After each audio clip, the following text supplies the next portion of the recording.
Good morning. The time is 8:31, and I am delighted to call to order the August 31st, 2022 CSLB's board to welcome the Nevada State Contractors Board to San Diego, California for our 13th annual joint meeting. CSLB and California consumers have significantly benefited from sharing ideas and strategies with our Nevada colleagues. Our former licensing chief has reported that he had Nevada licensing chief on speed dial to discuss applicants and various licensing procedures. And our two executive officers regularly meet to discuss mutual concerns and share ideas. We all know it's beneficial when we don't have to each individually reinvent the wheel, so I'm very appreciative of the opportunity to share experiences. We will learn more today about the multi-state enforcement operations in which Nevada and California lead. Nevada Board Chair Boyd Martin and I will rotate the introduction of agenda items, and I will now turn it over to Nevada Board Chair Martin to open the Nevada Board meeting. Thank you, Chair Teichert. Board. I'm Boyd Martin, as previously mentioned, Chair of the Board. Before we begin today's discussion, I wanted to take a moment to recognize the longstanding partnership we've had with California Contractors State License Board. For the last 13 years, our boards have remained committed to working collaboratively and on shared goals and objectives, which help guide our own directives to address and respond to changes in the construction and economic environments in our state. We are grateful for the opportunity to continue learning from information on the operations, policies, and innovative solutions being implemented by your board, and for the ability to share our own experiences and strategies with you as well. This collaboration is unique among Western states and has proven beneficial in many ways for our agencies. On behalf of Nevada State Contractors Board and Executive Officer Green, thank you for always being a valuable resource to Nevada and for your willingness to work together on significant matters of importance to us. Turn the time back over to you. Thank you. So if we could all please stand.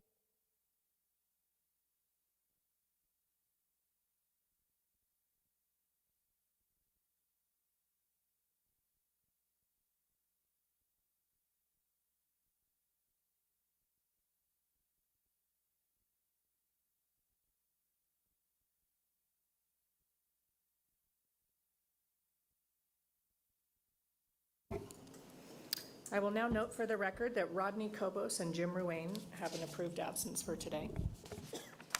And I would also like to pause on recognizing Jacob Lopez. He was appointed by the CSLB by the Senate Rules Committee in July of 2022, so he's a new member that we didn't call out sufficiently yesterday.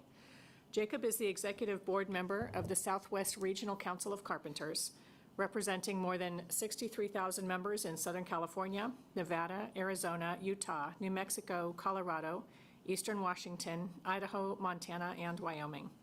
Mr. Lopez's term continues through June of 2022, or potentially much longer than that. I think it's a great privilege and honor to be part of this team, and I look forward and being looking at all you all listening to you yesterday. I appreciate everything that everyone does for our people that we represent, and look forward to working with each one of you. Thank you. Thank you. Welcome, Jacob. So, Mariah, could you please confirm the California board member attendance and call roll? And also joining us at the table is Registrar David Folk and Board Counsel Joe Chin. Actually, if it's okay with the chair, I'm going to call roll for the California board. Tori? Here. Miguel Galarza? Here. Susan Granzella? Here. Alan Guy? Here. Jacob Lopez? Here. Diana Love? Here. Michael Mark? Here. Steve Pinelli? Here. James Ruane has an excused absence. Johnny Simpson? Here. We have a quorum. Thank you.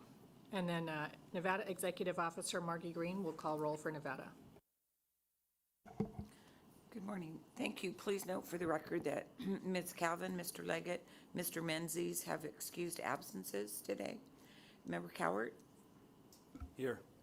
Member Hernandez? Here. Member Martin? Here. Member, and that's it. Member Lay is also excused. I'm sorry. Thank you. So we'll move to agenda item B, which is for public comment and to request agenda items for future meetings. The boards both value public input as part of our consumer protection mission. To allow us enough time to conduct our full schedule of business today, I'm limiting public comments to 3 minutes apiece. If your comments don't involve an item on today's agenda, this would be the time where you can make them. If you have comments on one of our agenda items, we encourage you to wait until we get to that item. We will give you the opportunity to make comments at that time. We also ask that your public comment relate to the agenda items currently before the board. There are a few other rules that apply. First, California law prohibits board members from discussing any matter brought up during public comment, and board members are not allowed to act on any item not on today's agenda. Second, if you want the board to discuss a topic not on the agenda, you can ask us to consider placing that issue on an agenda for a future meeting. And finally, if you have an application, complaint, or disciplinary charge pending before the board, we ask that you not discuss the details of your case or pending complaint. That's because board members may be the judges and by law are not permitted to receive evidence or information that is not part of the administrative record in the case. Are there any comments from the public? Okay, seeing none. Do any board members have any item they would like placed on a future agenda? Okay, and I'll turn it to Chair Martin to call for Nevada public comment. The same rules apply to Nevada as noted by Chair Tykert. Are there any comments from the public? Seeing none, I'll turn the time back over to you. Okay, so we'll begin with a presentation by Jeff Beavers. It's my pleasure to welcome Jeff Beavers. He is the Executive Director of the Network Integration and Services for the National Electrical Contractors Association, and will provide a presentation on new and emerging technologies in the low-voltage solar industry.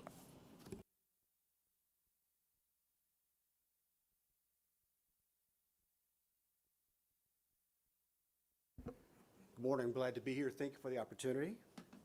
And you're definitely spoiled with great weather out here. I came in from Kansas City, and it's probably 100 degrees, but it's going to turn cold and icy soon for about 6 months, and so it's fantastic to be here. The sun does good for the mind and the body. Thank you.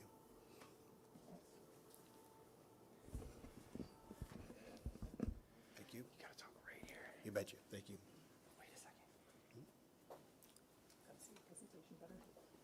Yeah, thank you. Yeah, there'd be tight, your neck would be stiff if you had to turn your neck for the whole time. So thank you for the opportunity to be here.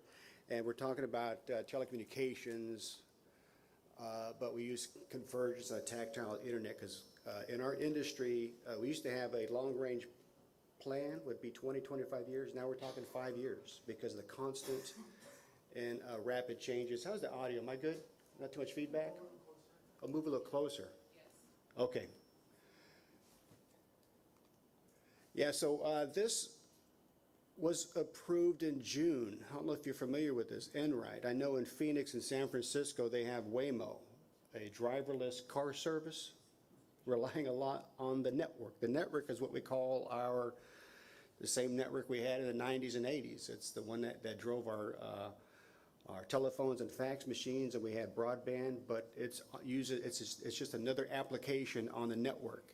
And so this was approved for public streets, fleet vehicles. As you know, the trend with electric vehicles, the progression is autonomous vehicles, and this one's completely driverless because there's no room in the cab for a driver. This company is adopting it for fleet vehicles where they have a predefined route that they're able to map it out. They have a driver that's remotely positioned that they can monitor up to 10 vehicles and take control over the vehicle if need be, right? So it's like a remotely piloted aircraft, except it's on the city streets. So that's happening right now, but it's creating a huge demand on our networks. And I say the network that's inside the building, outside the building. It's connecting to 5G, but that 5G is connected to fiber optic cable that goes to a data center that goes back to that building over your cabling inside the building. So it's all connected, part of our ecosystem. And it's amazing how quickly we got here. Just 20-something years ago, Netflix was founded, right? They used to send you a DVD to your house. Now Netflix is 50% of global internet traffic. And it's streaming on any platform that you could think of, right? From a mobile device to your big screen TV. You can log in at the hotel and get Netflix just in 20 years, right? And we had the advent of DSL and cable modems to our houses, right? And then now we have everything's connected. If you were a contractor, let's say 20 years ago, a builder might say, why am I going to put any cabling in his house because everything's going wireless? Because again, 25 years ago, we had the first wireless router. Who would have thought we'd have pet feeders on our wireless network today? And the last 2 years with the pandemic, with mom and dad and the kids working from home, that's quite a demand on the network. I had 2 girls in college, and they would constantly say, can you get off the Wi-Fi because I have a Zoom class, right? Because it was poor connectivity. But in my house, I have wired and wireless. My work computer's plugged in. I have a smart TV that's plugged in. And so that was pretty short-sighted, I guess, in the like for a builder to say, we don't want any cabling because everything's going wireless. Well, the future's going to be, it's not either or, it's both. So, by the way, what do you think is the average number of devices? What do you have in your house? I mean, not just your mobile devices, your tablet, your PC. You have smart TVs, the Roku boxes. We just bought 3 new appliances. They all have Wi-Fi connections on them. The average in America is 16 devices on the network. Their network. That's just an average home. Some people have over 50. So we have smart homes not on purpose or by design, but by virtue of the products we buy. And so, I mean, couple that times however many households and buildings you have in America, globally, and as part of a connected ecosystem. By the way, home health care, we'll talk about that later, is another application. And post-pandemic studies show that it's 37 times greater of using telemedicine. And that's going to be a demand on the network in appliances at home. The U.S. government defines the telecommunications. They recognize this as a critical infrastructure. It enables the function of all other industries. I mean, you think about agriculture, energy, finances, the DoD. Without communications, how could they function? I mean, our future wars are going to be cyber, right? They're going to be cyber attacks, so they take out your communications and you cannot function. Hey, you can't function if you can't do banking transactions. And that's happening over the network. And so it's just in a short amount of time, it's no longer an amenity, but it better work. And it better be ubiquitous, right? It's not just a nice to have, but it's a must-have, again, for healthcare, work, school, and beyond. We're part of this connected ecosystem. The FCC has initiatives for not just rural broadband, but to recognize access to information, and that's connectivity, is an opportunity for many folks to break the cycle of poverty. It's education and access to it. So real quickly what we do, it's not just telephones and fax machines or cable TV. ICT is this umbrella of information and communications technology. It's a global term. And if you come from the IT world, right, it's computers and the systems that drive it, printers, copiers, fax machines, cable TV, that's IT. The OT was part of your building systems, building monitoring, operations, right, access control, emergency responder, radio communication systems, fire alarm, public address, mass notification, lighting controls. If this was a hospital, you'd add nurse call and on hospital systems. Those are operations technology, usually bolted down, have a longer lifespan. But from the late 90s, we had this thing called convergence, right? When Cisco entered the world with a voice over IP telephone, it's no longer telephone dial tone from the phone company. It works off your data network. And then soon we realized, okay, it's neither voice nor data, it's just data, so it's just another application. So that converged all those systems under one network. But the progression is with IP and the Internet of Things, is that convergence includes OT, nurse call, building automation, lighting control. All those things now are on the network, the data network. Some of the trends, you probably heard of this, PoE or power over Ethernet. Again, this same data cable it delivers power, right? There's 4 pairs, 8 conductors, 2 pairs for transmit and receive. The other remaining pairs are delivering power to your devices. Imagine you had a wireless access point and you want to put it right up in the middle of the ceiling for the best coverage, but you didn't have an electrical receptacle there. You either had to pay to have electrical receptacle there, or you put the access point where the electrical receptacle is. But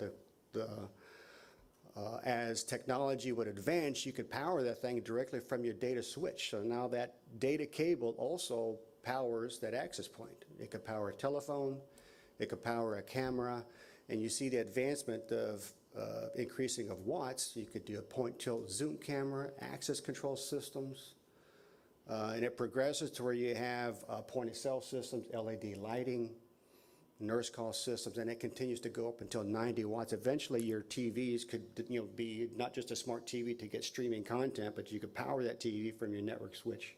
That's the progression of power over Ethernet. Digital signage, you're going to find that for wayfinding. Emergency lighting now, the NFPA recognizes PoE as a technology, and they have some guidelines for even putting your emergency lighting on PoE, power over Ethernet. This is a building, Bixby headquarters in Tampa, Florida. It's 100% PoE lighting. If you look at their racks on the top right, the cabling and that access panel in the ceiling, it looks like any other telecommunications system, voice and data, but except it's delivering power for the lights. And it's inherently efficient. You have less cabling, less fuel load in the ceiling with less cabling, and it's on the network, and you have access to it on your phone, right? You can monitor occupancy, the data, and you could tailor the usage of those things and tie that into building systems. So it just opens the door for other efficient technologies. So power over Ethernet and PoE lighting is happening today on the networks. And then here's another cool thing. Since you have a data cable there, why not turn that light fixture into an access point? So instead of using radio frequency, you use light. So it's a fairly new technology. It's a couple years from being accepted. The U.S. Army has spent about $20 million for a test bed for this. Because look, so unlike radio waves, this won't go through the walls. So it's inherently secure. So there's some applications for that. Manufacturing is looking at this potentially, possibly if you're doing a combustible environment where radio frequencies could cause an explosion. Light fidelity is one of those applications. So really it's just for awareness of what's out there in case you have contractors looking at this. Hey, do I need a permit for something like this? It's a light-fi is happening, and people like Philips Lighting, right? One of the largest manufacturers of lighting has their product to do this. And it's very dense because with the number of lights, it allows a lot of users to access that. Okay, the code recognizes this. The top is off, that's okay. On the left is excerpts from the 2017, and the right is 2020. They recognize the constant growth and maturity and advancements of power over your data cabling and power over Ethernet. Right to the left, you see that highlighted. It says the conductors that carry power should be copper, and it recognizes the current carrying capacity of the connectors. And there's an informational note that says the 8P8C connector. Have you all heard of the 8P8C connector? Probably not. That's the connector on your plug on your cord. That's the 8P8C, right? That's what that's talking to, your data cabling. Not just the cord, but up in the ceiling. And the code also says, hey, bottom left says 725.14. That's your tables for your bundling of power. It called it data cables. The next cycle said, no, we need to be more specific. That's balanced twisted pair. That's your category 5E, category 6. Again, it's this cable. So they're telling you it's this cable that we all know and we have in our houses. It's now delivering power. And here's some guidelines. It has to have some recognition of current carrying capacity, right?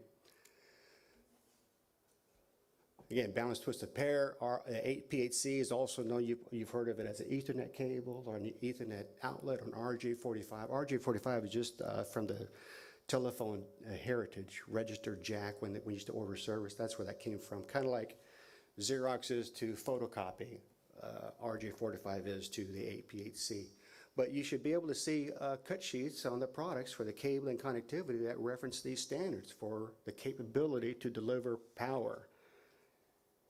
If it was just fax machines and analog telephone, you could do that all day long, but now there's some new requirements for our systems, right? You could buy jacks like this and cabling all day long. It says Cat 6, it says compliant. It's hard to find specs on the capability to deliver power for PoE. The NEC also referenced bundle sizes. Why is the bundle size of your communications a big deal? Because now it delivers heat, you have heat dissipation. So bundle sizes could cause issues there. Over the years, we've had counterfeit UL listings. right? So the UL had to come up with, UL listings for like plenum versus riser cable, for example. They had counterfeit UL listings. So they've had to put some holographic type of packaging that's hard to counterfeit, right? So there are some watchdogs in the industry that look at that.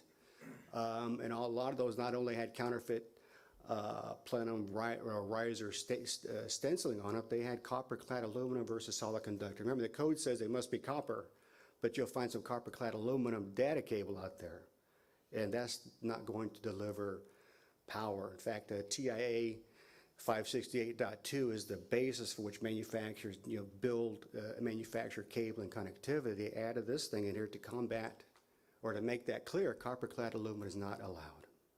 So the structured cabling system is also a term. Structured really just means there's a hierarchy. You have backbone cabling, building to building, backbone cabling, building to telecom room, and horizontal cabling from the comm room to the outlet, right? That's horizontal cabling. That cabling system is non-application specific, meaning telephones, fax machines, streaming cable TV, whatever the application is, it could deliver it.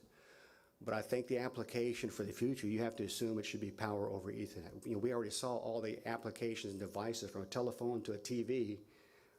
We have to assume power will be there, and we need to look at the current carrying capacity, right?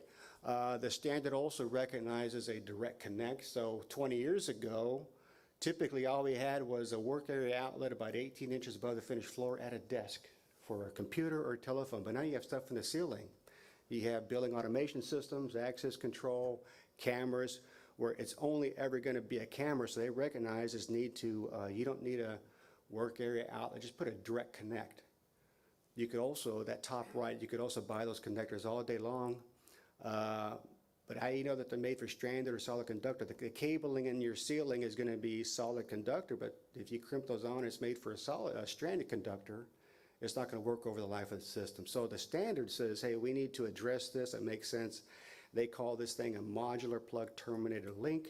It's manufactured per 568.2 and also has the current carrying capacity ratings per the NEC. So that's out there. Makes it efficient. So here's another trend.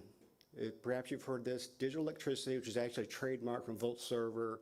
It's fault managed power. Have you all heard about this or seen this? It's currently installed as class 2. This probably the early days of this saw this powering devices on top of a cellular tower. Imagine there's baseband units up there.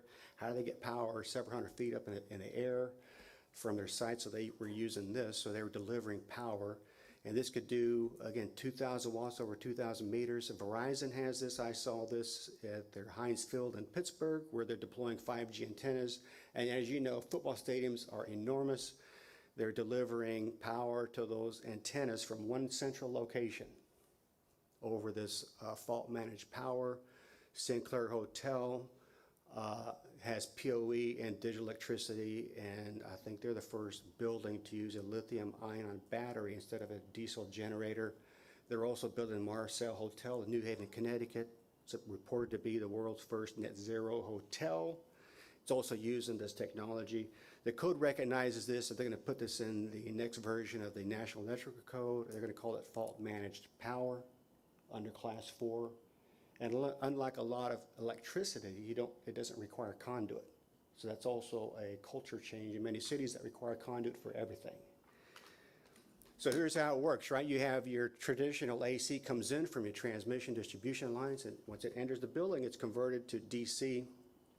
It can operate over your data cabling, your Category 6 cabling, but as we know, you have a 100-meter length limitation on that structured cabling, so they can convert to a 14-gauge wire, and you couple that with fiber optic cable, you can power devices. I mean, imagine a multi-campus building, or you have a parking lot with security phones that are IP-based. You can power that thing from your building a couple thousand meters away, and it's safe to touch. Because what it does is that it takes the power and it splits it up into packets, so several hundred packets per second, but it's also sending data. So as soon as it sees a fault within a millisecond, it's going to shut the system down. a millisecond, I mean, the human reaction is probably a couple hundred million milliseconds. This is how fast that is. So imagine like instead of a high-pressure water line, it's got millions of water droplets. That's how they describe it. So that's, it's pretty cool. The building owners look at this because over the life of the system, sustainability, less cost, less equipment, and about 80% reduction in operating cost, and it's more efficient with your AC to DC conversion. So that's happening right now. Warehouses, large venues, stadiums are already seeing the need for that. A couple of things happening to the network. A client told me this is they expect to have 100 gig of the desktop in 10 to 20 years. 100 gig, you know what that is? That laptop there and the laptops you have at home or your work is automatically capable of 10, 100, 1,000 meg. 1,000 meg is 1 gig. That's 100 times more than probably most computers in the world. Have you heard of 100 gig yet to a desktop? They're talking about that. And this other client says, no, we're not going to do 100, but 10 gig is more likely within 5 years. And this is the DoD, so the early adopters of technology. What they have there often finds its way here. I mean, the DoD is the ones who created the internet. So 10 gig, look, where does that happen? So Corning, the largest manufacturer of fiber optics in the world that other manufacturers use, they forecast this. We're already seeing 10 gig and almost bypassing what the copper cabling can do, right? We've all heard of 4K and 8K video. Augmented reality, virtual reality is going to happen, and that's going to require high bandwidth applications. Wi-Fi 6 is ratified in 2020, and of course we know 5G, we're building out networks for 5G. A lot of that's not going to be for, I mean, yeah, we might use that on our mobile phones, but the biggest users are going to be like autonomous vehicles and then fixed wireless. But they're already looking at Wi-Fi 7 and 6G. We're still trying to figure out 5G. But look at these applications, the partial hologram, tactile internet, and we'll get into that. And the hologram, these are the things that they're doing. Imagine a virtualized battlefield to where it's real time, right? Those are just some of the applications that are driving what we're going to find in the public sector. So here's the tactile internet. I'm going to focus on the bold items, but basically it's ultra low latency, extremely high availability, ubiquitous, right? You want to be you want it to be streamless. When you leave your house, on the road, when you get to work, you have constant connectivity, right? And once you get in the hotel, if you don't have cellular, you say, what's the hotel's Wi-Fi password? So you could have constant connectivity. That's what high availability is going to do. Reliability and security. We're not going to get into cybersecurity, but that's what that's going to be. There's going to be right now there's a forecast for 65 billion things on the network in a couple of years. I mean, if the average house in America has 16 devices on the network, imagine that compounded with commercial buildings, smart cities. So it's ripe for nefarious activities in cybersecurity, but that's not for this discussion. So latency, real quickly, latency, this book, I don't know if you read this book. They were using automation to do trading on Wall Street, and they were cheating, basically, and they were willing to put the banks wanted their servers as close to Wall Street as they can to get the edge in latency. That's just time. And they were willing to build their own network, $100 million fiber network, just to make it as straight as possible. But that's where we got the term co-location. Like in data centers, they wanted their equipment as close as possible. So financially, look, Amazon and Google will tell you 100 milliseconds loses them 1% in sales. 1% in sales for Amazon is an enormous amount. For us, with protection, substation communication, right, smart grid applications, they're migrating from microwaves to fiber just to reduce the latency, which, like a millisecond can make a difference in if a relay closing or not. So it's a life safety issue. And the bottom line, at 5 milliseconds or less, it's going to allow real-time applications, right, that self-driving vehicles, and that V2X, that's vehicle to vehicle, vehicle to structure, or vehicle to human. Imagine a self-driving car sharing our public roads, and you got people in the crosswalk. It's got to have that expected latency to have the appropriate response time. And human to machine We just saw that with that fleet vehicle, with a remotely monitored and driven vehicle, but we're going to talk later about human to, like doctor to robot on the network, to like doctor to robot on the network with remotely performed surgery. Oh, let me back up. Okay, a tactile internet is going to enable in real-time control of the Internet of Things, right? Human to machine interaction and haptics. You recognize haptics even though you may not know what that is, but on your telephone you have haptic settings, right? So you can get, instead of a ringer, it vibrates. You can set your keyboard to have some feedback, right? That's what haptics is. Imagine doing that on the network, where where part of your data includes a sense of feel, and it's an immersive environment, and what that opens the door to. We'll talk a little about haptics later, but look at the next thing with holograms. When Zoom gets boring, now you have something like this. Partial holograms. Just another step in engagement and immersive interaction. The WeWork company, you've heard of WeWork, right? They're rolling this out as a test bed to do virtual. I mean, as CEO now it could be at multiple places at one time. So that's happening. That's taking max headroom to the next level. Max headroom without the latency and jitter. And it's happening.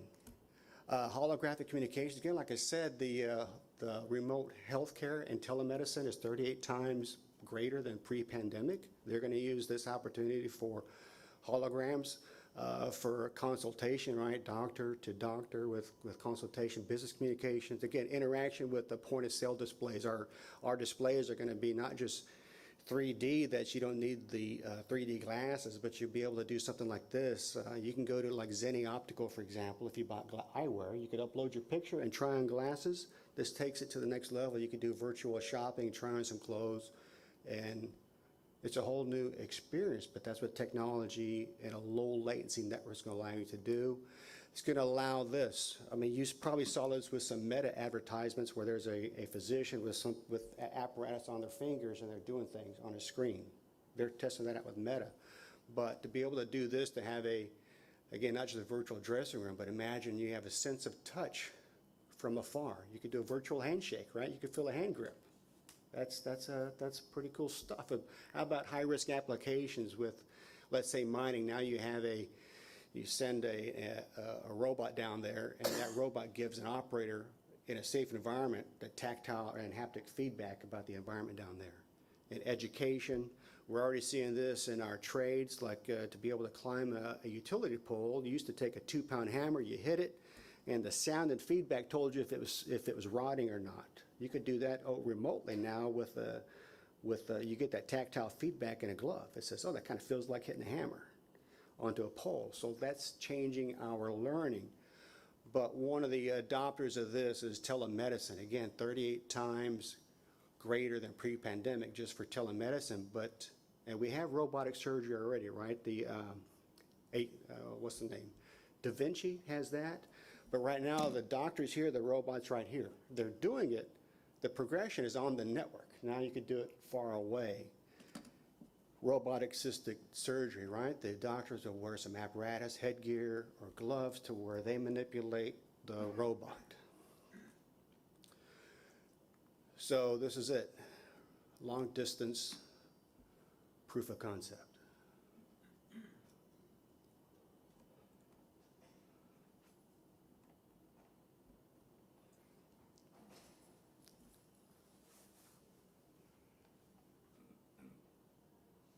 So that's made possible with haptics. And how can if a surgeon know if they've gone too far, right? Your doctor will say, now tell me when this hurts.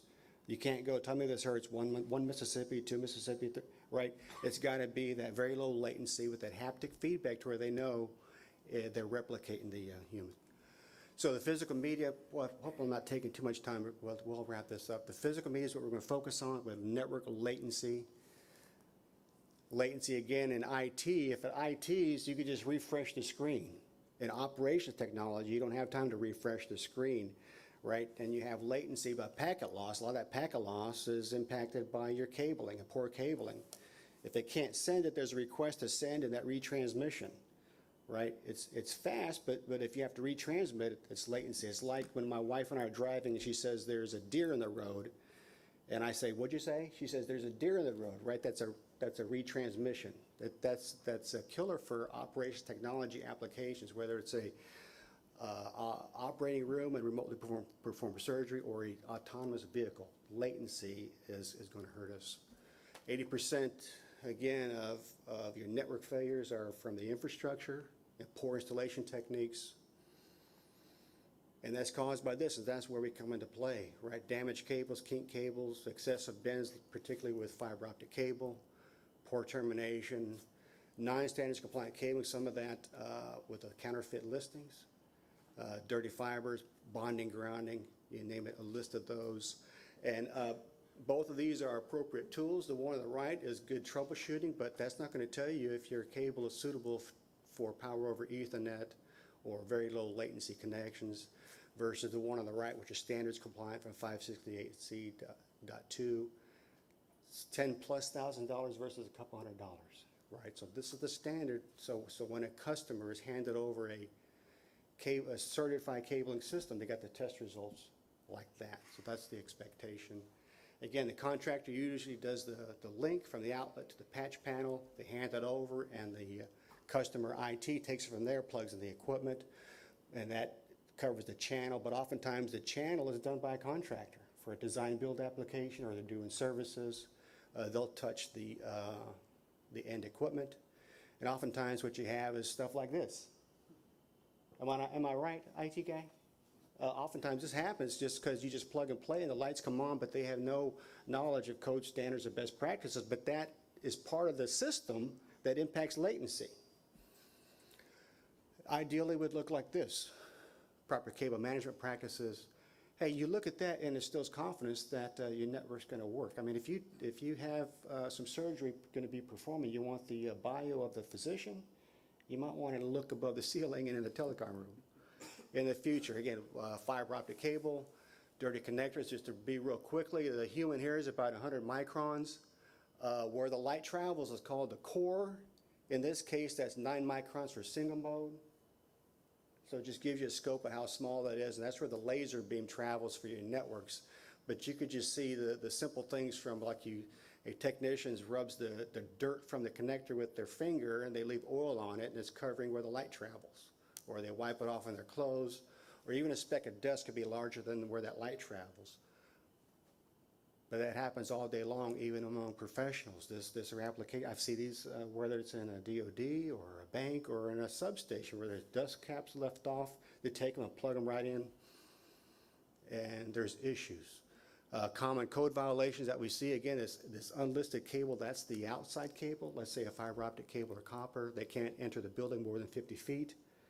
They could extend it if it's in intermediate or rigid conduit, but we see that all day long, where they bring that in and there's 50 feet or hundreds of feet. It's not listed for inside like that. Abandoned cables, if it's abandoned, it's got to be removed or tagged for future. But have we seen for communication, what's the future of a legacy cable? It's no longer recognized, so the future is really just an excuse to not remove it. The future is for a pull string, but it just adds to the fuel load, and which adds to another problem, a cable's resting on ceiling tiles, right? They're supposed to be properly supported. There's been stories of firefighters dying in fires because the ceiling collapses and that unbundled cable, they get entangled in cabling that wasn't properly supported. Those are issues, but that happens a lot. Damaged cables, right? They'll over-cinch it with tie wrap and they kinked it. That hurts the performance. There's a move to Velcro or hook and loop because it's hard to over-tension those. A pulling tension, that copper cabling that we have here, 25 pounds is the force, and it's very easy to kink it. And remember, these are home runs. They could be 300, almost 300 feet, and so sometimes it's a trick, not a trick. There's some strategies to pull those in one piece without kinking them or bending them, but this stuff happens all the time. And then the bottom left, you see that red glowing on that yellow cable. That's a fiber optic cable with light escaping because it was over kinked, and that should be replaced. And here's another one, fire stopping, right? You have to restore the fire rating of that wall. That left-hand picture, they left a tag, which is appropriate. It said the fire stopping is not just putting that red goop in there. It equates to a UL system number. Every manufacturer is going to tell you, it's going to ask you some questions. What are you penetrating it? What's the type of wall? And it gives you a recipe, so to speak. This one says, it's hard to see, WL whatever, which equates to their cut sheet. It's very easy for a fire marshal to ask for a UL system and validate that was done properly. But you can see someone came in after them and put a hole right through that UL system number and didn't restore the rating. But fire stopping is an issue that we address a lot. And of course, Las Vegas, a big issue. I think MGM Grand years ago didn't have proper fire stopping, and a fire went through multiple stories and was fatal. Cables of wet locations, right? These are, the plenum riser is not suitable for wet locations. The NEC defines it when it's in contact with earth. So now you're delivering power. You have a damaged cable under there in contact with water. It's potentially dangerous. And a big one, we see this a lot, splices are not allowed in horizontal cable, and it won't pass the test, and it impacts latency, and these are standards, non-standards compliant, but this happens a lot. So that's the question. It's not just telephones and fax machines. We're potentially having surgery on the network, and again, IT can do with refreshing your screen, but in operation, latency is, so we're redefining life safety with these new applications. So, apologize if I ran late. Thank you for your time, and I look forward to working with you. All right.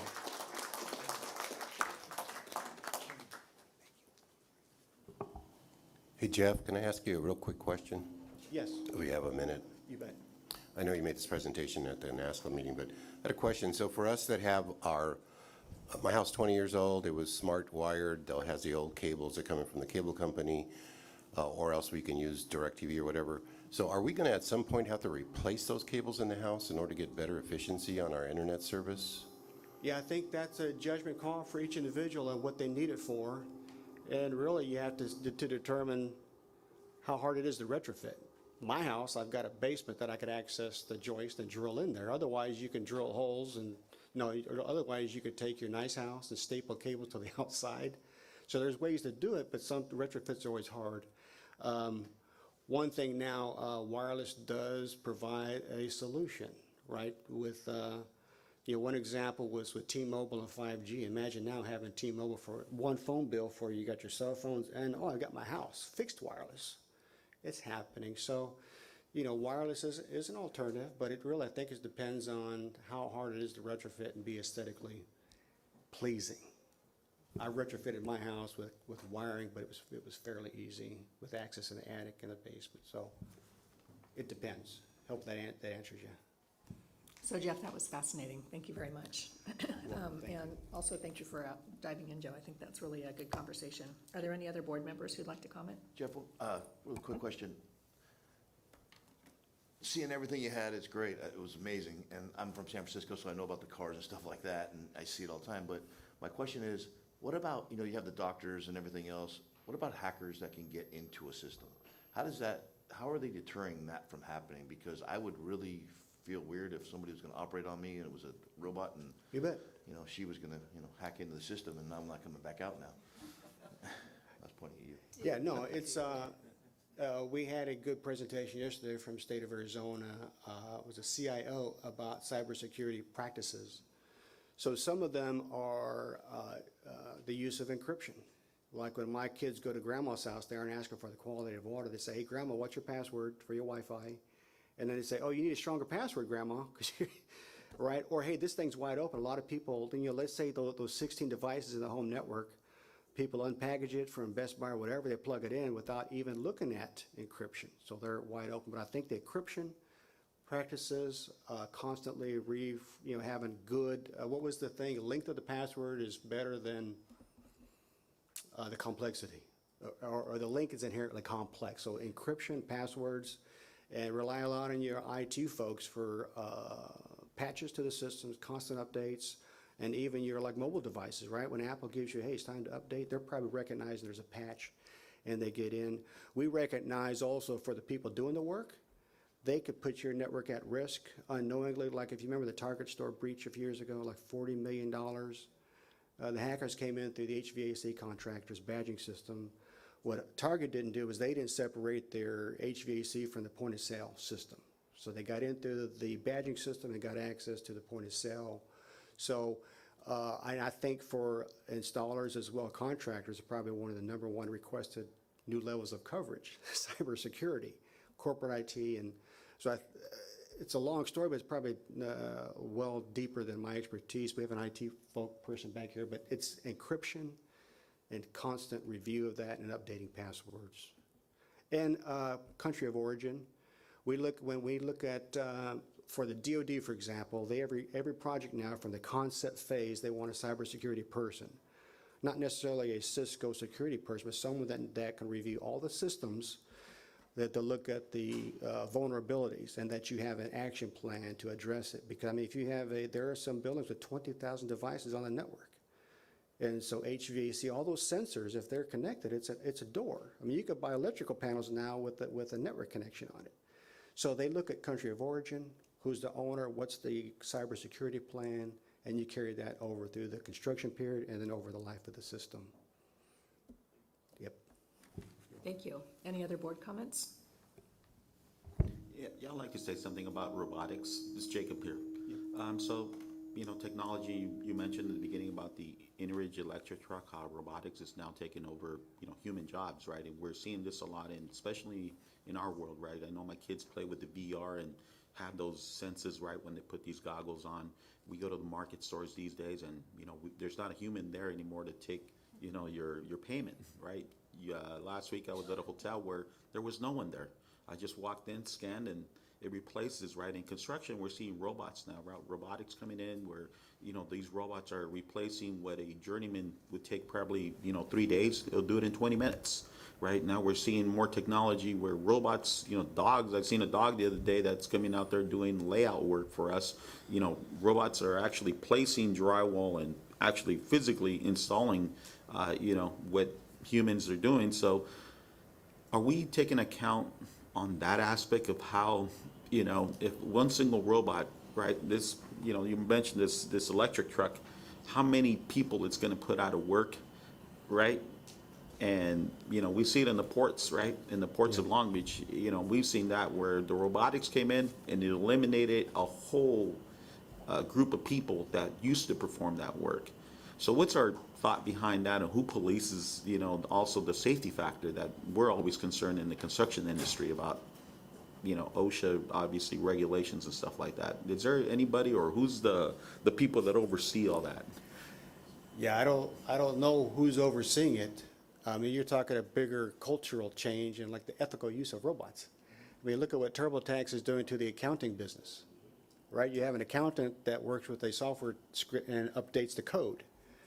And because of TurboTax and TaxSlayer, there are some high jobs like chemical engineering. Could that be replaced by a computer and algorithms? So clearly, that's a thing. I think culturally, you need to look at that. If people are going to be displaced, then there's other, I think politicians are looking at that. But robots, I mean, we use that already in construction, not necessarily a robot. Let's say something with LiDAR, it could take pictures of a building, so we don't have to take a tape measure and document it. That's happening now. So I think it replaces some of the routine and mundane tasks.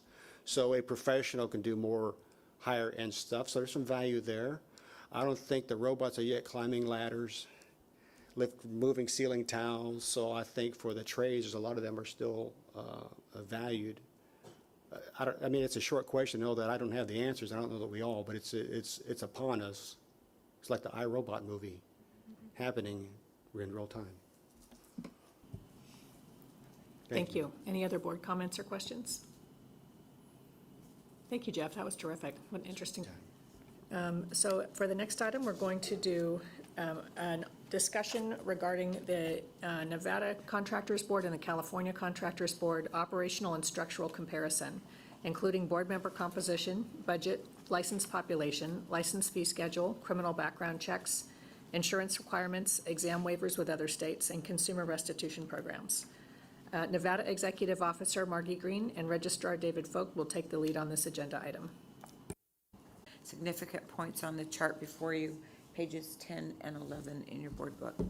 Our annual budget last year was just over $7 million, and our current staff size is 54 employees. During last fiscal year, we received over 2,395 new license applications, which is up about 3% from the prior year. We issued approximately 1,300 new licenses, representing a 12% decrease over the previous fiscal year. Our license renewals were also up 2%, with over 7,600 active and inactive license renewals being processed by staff. Our active license count is up by 348 from last year, with 17,416 licensees, while our inactive license count is up for a total of 509. We continue to utilize more than 400 PSI testing centers nationwide and recognize 12 states as part of our licensure by endorsement program. Moving on to some of our enforcement statistics, approximately 66% of complaints received during the fiscal year were against licensed contractors, with the remaining 712 complaints against unlicensed contractors. 39 licenses were revoked, and our Residential Recovery Fund Committee considered 85 claims. Among those claims, 77 were approved and awarded with a total value of $767,000 during our fiscal years. Since inception, the Residential Recovery Fund has awarded over $14.2 million in claims to harm homeowners. That concludes the Nevada's overview, but I'd be happy to answer any questions that anyone has. Otherwise, I'll turn it over to Mr. Phelps. You have a question. You said you have 400 PSI locations nationwide? Yes, we do. Is it like one per state or just a couple per state? With PSI, do you have the ability to say how many you want in each state, or is it just a I market believe price? it's wherever the PSI has the testing centers located. Is that correct, Ms. Mathias? Nancy Mathias is our licensing administrator, so she would be more appropriate to answer. Yes, thank you. For the record, Nancy Mathias, Nevada State Contractors Board. We allow our candidates to take an exam at any PSI testing facility throughout the country. So if they have an authorized test facility, that candidate can schedule there, and they will deliver our exam electronically to them. Was that a significant, well, I guess it would be a little bit more, but was it a significant difference in price than just keeping it in Nevada, or was there a lot more money that you had to pay for nationwide? We have a no-cost contract with PSI, so the candidate pays the exam fee directly to them. We do not handle that. So it did not cost the state any additional money, and it provided a service to our candidates whereby they didn't have to travel to Nevada if they were located in another state.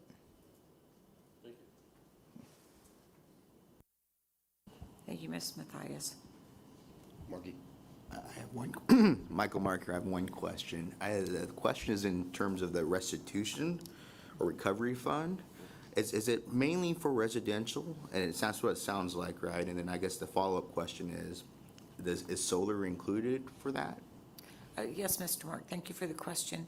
It is all residential construction. Residential contractors pay an assessment into the fund, and those are only awarded to, those claims can be awarded to owners of single-family residents who contract with a licensed contractor only.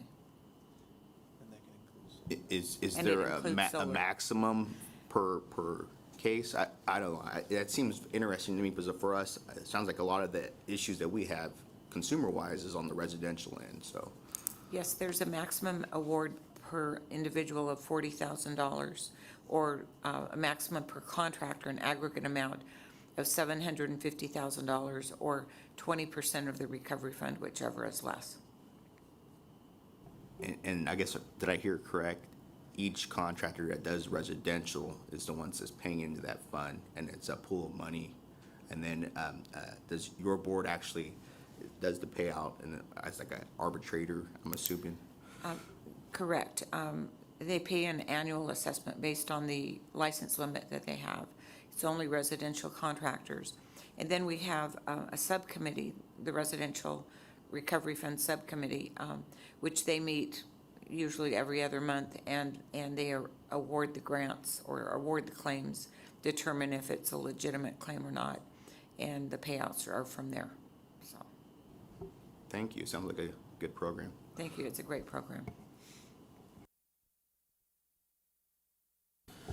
Okay, I'd like to highlight, board, currently we have 3 vacancies. We're actively looking for 2 public members and a specialty contractor. The budget is $70 million. However, we have fixed costs that must be paid, and they include into the pension fund. We had an assessment for that last year, and those fixed costs came to approximately $8 million, so that meant we had a budget really of $78 million. We spent out of that, we only spent $70 million of our $75 million allocated budget, but we had the $8 million in fixed costs, which rose to $78 million. The good news is we brought in approximately $81 million, so we did have a little surplus. Our staff size in California is 425 allocated positions. We're hovering just a little bit over a 10% vacancy rate. I don't know how it is in Nevada, but we seem to find it more challenging today than we did a year ago to find qualified staff, but we are actively recruiting.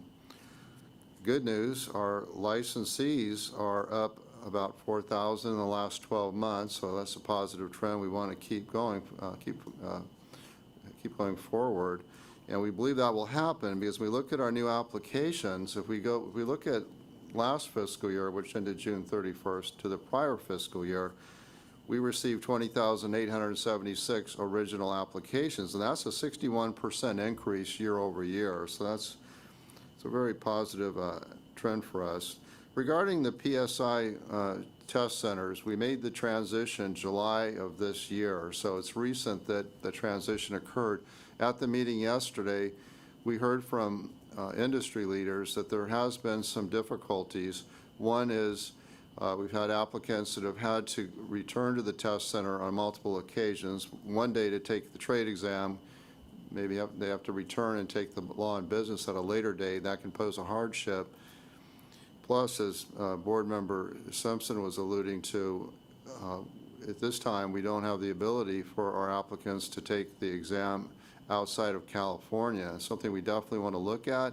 I discussed this with Margie Green last night, and she's familiar with an executive with PSI and mentioned that he will likely be at a meeting that we'll be attending this afternoon. So she offered to open the door and we can have a conversation and find out what it will take for California to have our exams administered in other states. So I'll be reporting back to the board on that. As far as renewal applications, they're up 2%. So again, positive. Circling back to the licensees, you'll notice that the inactive decreased, and we think part of that is because the inactive licensees are not renewing to the extent they once did. And so one thought we have is to survey those that have not renewed their inactive license to find out why, or even to find out why they've gone inactive, and see if there's something that we could do to encourage them to keep their license current. Surety bond, in California, the surety bond is $15,000. The California board sponsored legislation to raise the surety bond to $25,000. That'll be effective January 1st, 2023. In workers' comp, similar to Nevada, you have to either have a workers' compensation insurance policy, but in California, I'm not sure how Nevada is, but in California, you can have an exemption today where you certify that you don't have employees. Now, we found that 55% of our licensees are filing that document saying they don't have employees, where a lot of them actually do have employees, and perhaps most of them do. And so the California board sponsored legislation to require all licensees to have a workers' compensation insurance policy. And that bill is currently on the governor's desk. And if signed, as of January of 2023, concrete, tree service, asbestos abatement, and HVAC contractors will be required to have workers' compensation insurance. By 2026, all California licensees will be required to have a workers' compensation insurance policy. Moving on to the number of complaints, we've talked a little bit about solar, and we're seeing that our solar complaints are increasing fairly dramatically. For the last 4 years, we received approximately 90 a month. Our goal was to bring that number down. Instead, we've increased the complaints being received, and we're now receiving approximately 130 a month.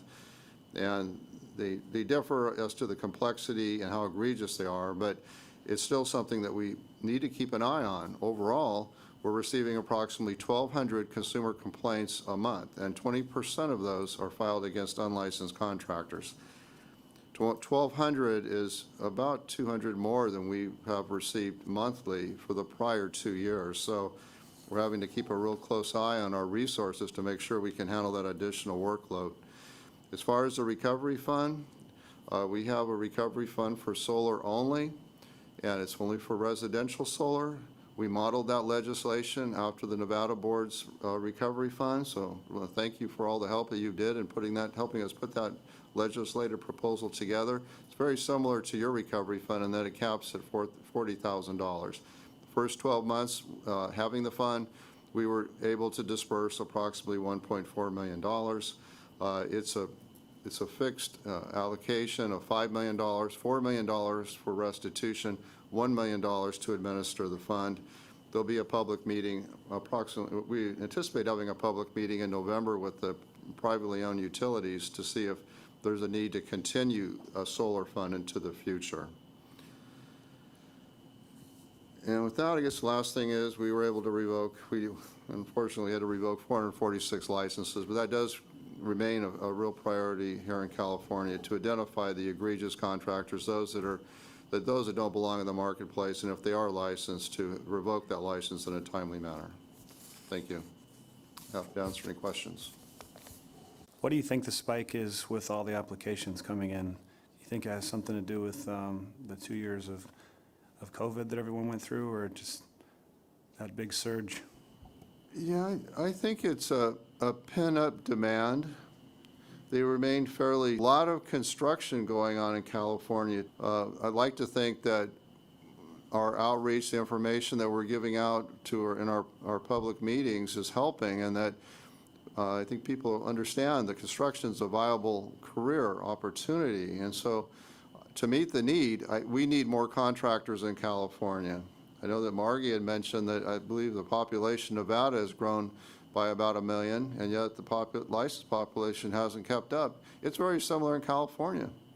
And we have approximately 40 million Californians, and we only have about 245,000 licensed contractors. And one thing we hear a lot about in California is that it can be hard to find a contractor, and if you need something done, you have to get on a waiting list. So I hope that's why, but it's something positive. I hope it continues. Any other board comments? Yes, what the answer was. CSLB is entirely self-funding. We are within the structure of DCA, Department of Consumer Affairs, but we rely on our fees and programs. Can you describe how you fit within the structure of Nevada? Thank you for the question. Yes, in Nevada, we are what we would call a standalone board. We're entirely self-funded. We are, of course, regulated by the state, but all of our funds remain with the board. Our budget is approved by the board. It does not we're not part of the general fund.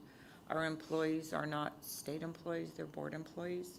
So we have our own pension plan, our own benefit program. So in that sense, we operate similar to a private entity, but we are state regulated. Thank you. Any other board questions or comments? Any public questions or comments? Okay, I will turn it over to Chair Martin. Thank you. We're going to move to item C4 because of time constraints on one of the presenters. I want to accommodate those. The item C4 is a discussion concerning partnering with state agencies. This discussion will be led by Executive Officer Green, followed by California Board Member Miguel Galarza, who will provide information on California task forces. Thank you, Chair Martin. With regard to Nevada activities, we have a task force on employee misclassification, which was created during the 2019 Nevada legislative session. I currently serve as one of the 8 members on the task force appointed by the governor. 4 meetings were held during 2021-22. The task force continued to review current laws and regulations governing misclassification and independent contractors, and heard presentations from the Nevada Labor Commissioner, Nevada Department of Employment and Training and Rehab, the Nevada State Contractors Board, and the U.S. Department of Labor. Our year-end annual report of the task force contained recommendations for consideration by the Nevada 2023 legislature, which include in part modifying statutes or regulations that limit the sharing of investigative information relating to misclassification between agencies, and to clarify, there are some laws on the books that do not allow agencies to share information, so we're trying to change that.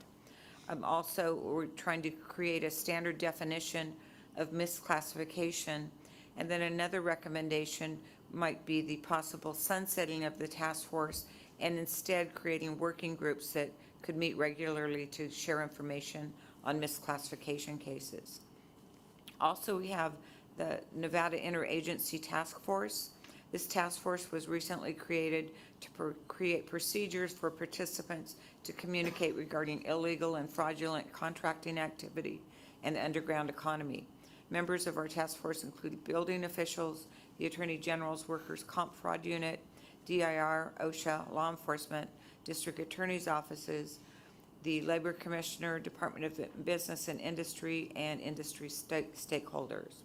The task force meets in Northern and Southern Nevada quarterly.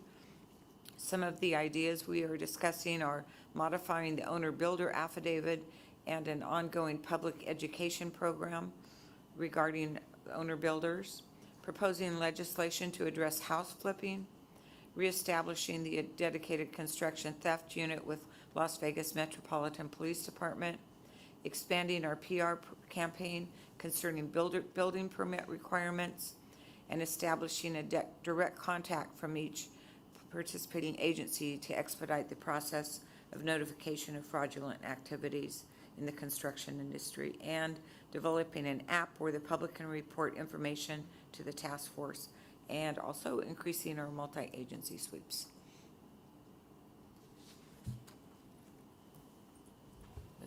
Thank you. Are there any questions for Ms. Green?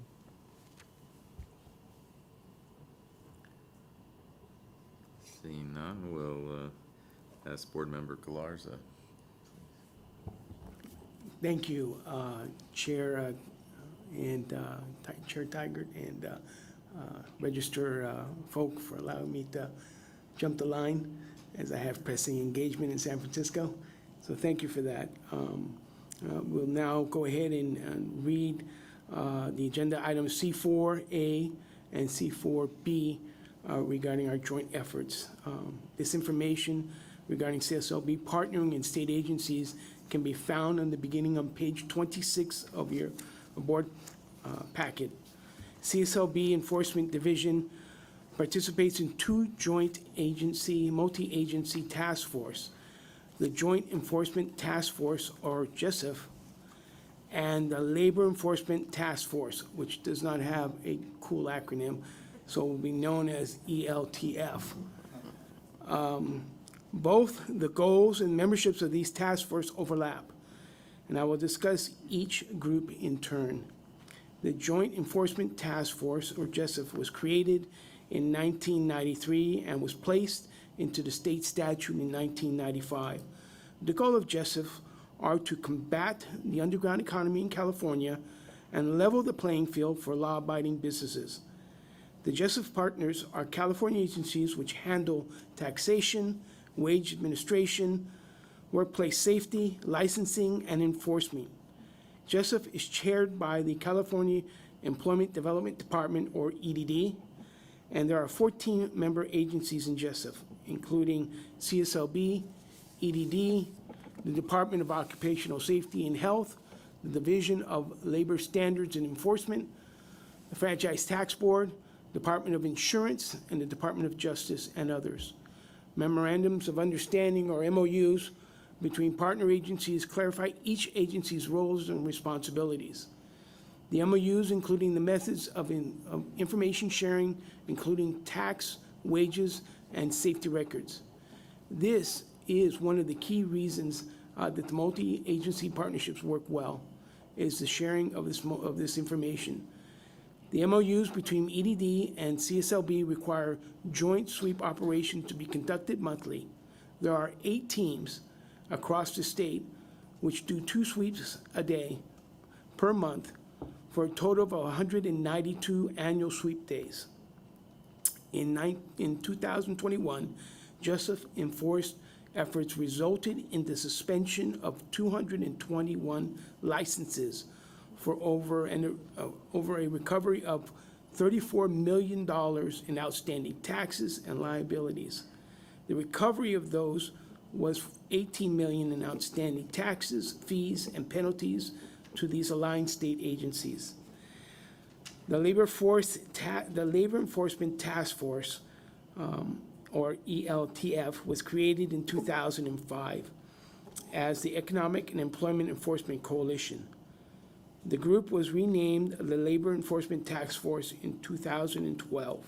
Like Joseph, ELTF targets the underground economy in California. ELTF established goals are to ensure that workers receive proper wages, ensure employees are provided with a safe working environment, ensure that California receives all the proper taxes, fees, and penalties due from employers, and also to eliminate unfair business practices and competition, make efficient use of state resources, and accompanying these goals. ELTF is chaired by the California Department of Industrial Relations, or otherwise known as DIR. There are 9 member agencies in ELTF, including CSLB, the Employment Development Department, DIR, the Division of Labor Standards and Enforcement, the Division of Occupational Safety and Health, and others. Working as a team, ELTF members inspect active job sites to verify compliance with state laws and regulations regarding employee wages, licensing, insurance requirements, taxes, and workplace safety. ELTF targets construction sites with multiple trades and multiple employees when they are present. Team members are also on the lookout for violations such as cash wage payments, employees, unsafe work conditions, and unregistered or unlicensed employers. In 2021, ELTF inspection team checked 88 contractors on active construction sites, and unfortunately found, or fortunately found, 66 of these 88, or 75%, out of compliance with one or more state regulations and requirements, resulting in an opening of 65 investigations at CSLB, issuing 14 stop orders requiring the immediate cessation of work, referring 46 businesses for tax audits by EDD, and found 15 serious workplace violations and safety violations. I myself can attest, as a public works contractor and a member of AGC and United Contractors, that these efforts from JESF and CETF are working. There are a lot of contractors that are used to residential work that are entering the public works arena, and all are aware of all the rules and regulations. And through the efforts of education, they're recognizing that there are labor standards, DIR standards, OSHA standards, and so it is a different paradigm for them to enter into the workforce in the public works arena. And so through these efforts, they're coming to terms with those and recognizing maybe public works is not for them. But either way, these enforcement actions are important to make sure that public works contractors and all contractors are treated fairly and are on the same playing field. As contractors enter into the market, JESF and ELTF remind them that it's not a free-for-all, that there are rules and regulations that need to be adhered to. So with that, CSLB staff is efficient in combating unlicensed and unsecured and uninsured activities. However, additional assistance is needed to address other underground economy violations. The sharing information resources through JESF and ELTF joint inspections to address tax, workplace safety, and wage violations are a powerful tool for combating the underground economy. CSLB has found its membership in both groups to be extremely valuable. Thank you very much. Are there any questions from the board? Are there any questions from the public? Hearing and seeing none. Thank you, and I bid you all adieu. Safe travels. Thank you, Board Member Galarza and Executive Officer Green. At this time, we will take a 10-minute recess, and there's coffee and water in the back, and we'll come back in 10 minutes. Thank you.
Welcome back. We will go ahead and resume our agenda with what was formerly known as the third item, which is combating Nevada's and California's underground economy. So we will be discussing unlicensed activity, workers' compensation enforcement, permit avoidance, and house flipping. Each of these items will be taken individually, with CSLB presenting, followed by Nevada, and then board member discussion of each item. California Chief of Enforcement Steve Grove will open by providing an update on efforts to address unlicensed and uninsured activity. And then California Board Member Steve Pinelli, who serves as the building official on the board, will discuss permit avoidance and house flipping. Chief Martin, would you like to identify the Nevada representatives for these agenda items? Yes, thank you. On item C3A, the discussion concerning unlicensed activity, Paul Rosario, Director of Investigations, will be presenting this morning. On item 3B, discussion concerning workers' compensation enforcement, Paul Rosario will present. On item 3C, discussion concerning permit avoidance, Sam Palmer, Deputy Executive Officer, will report on this agenda item. And on item C3D, discussion concerning house flipping, Board Member Joe Hernandez will report. Thank you. So we'll start off with Steve Grove. You are